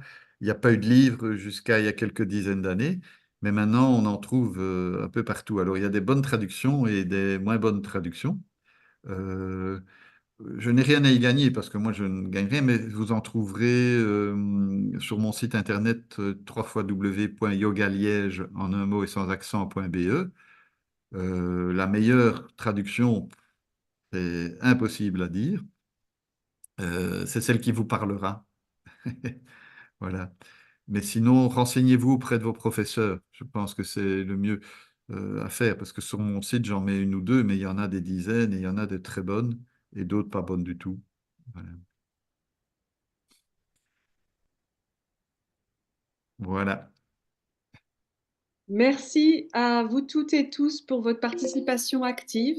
Merci d'être restés jusqu'à la fin. Encore merci à Michel. Merci à Merci aussi. l'organisation, au cycle spiritualité.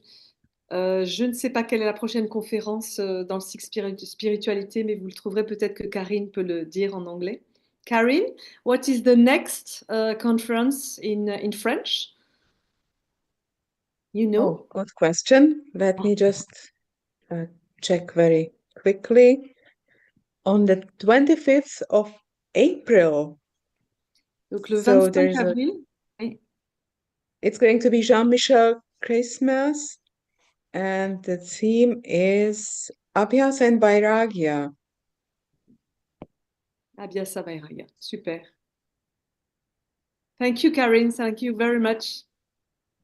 Thank you, Bonne and I journée, wish you a tout le monde. wonderful evening. Bye bye. Have a good day.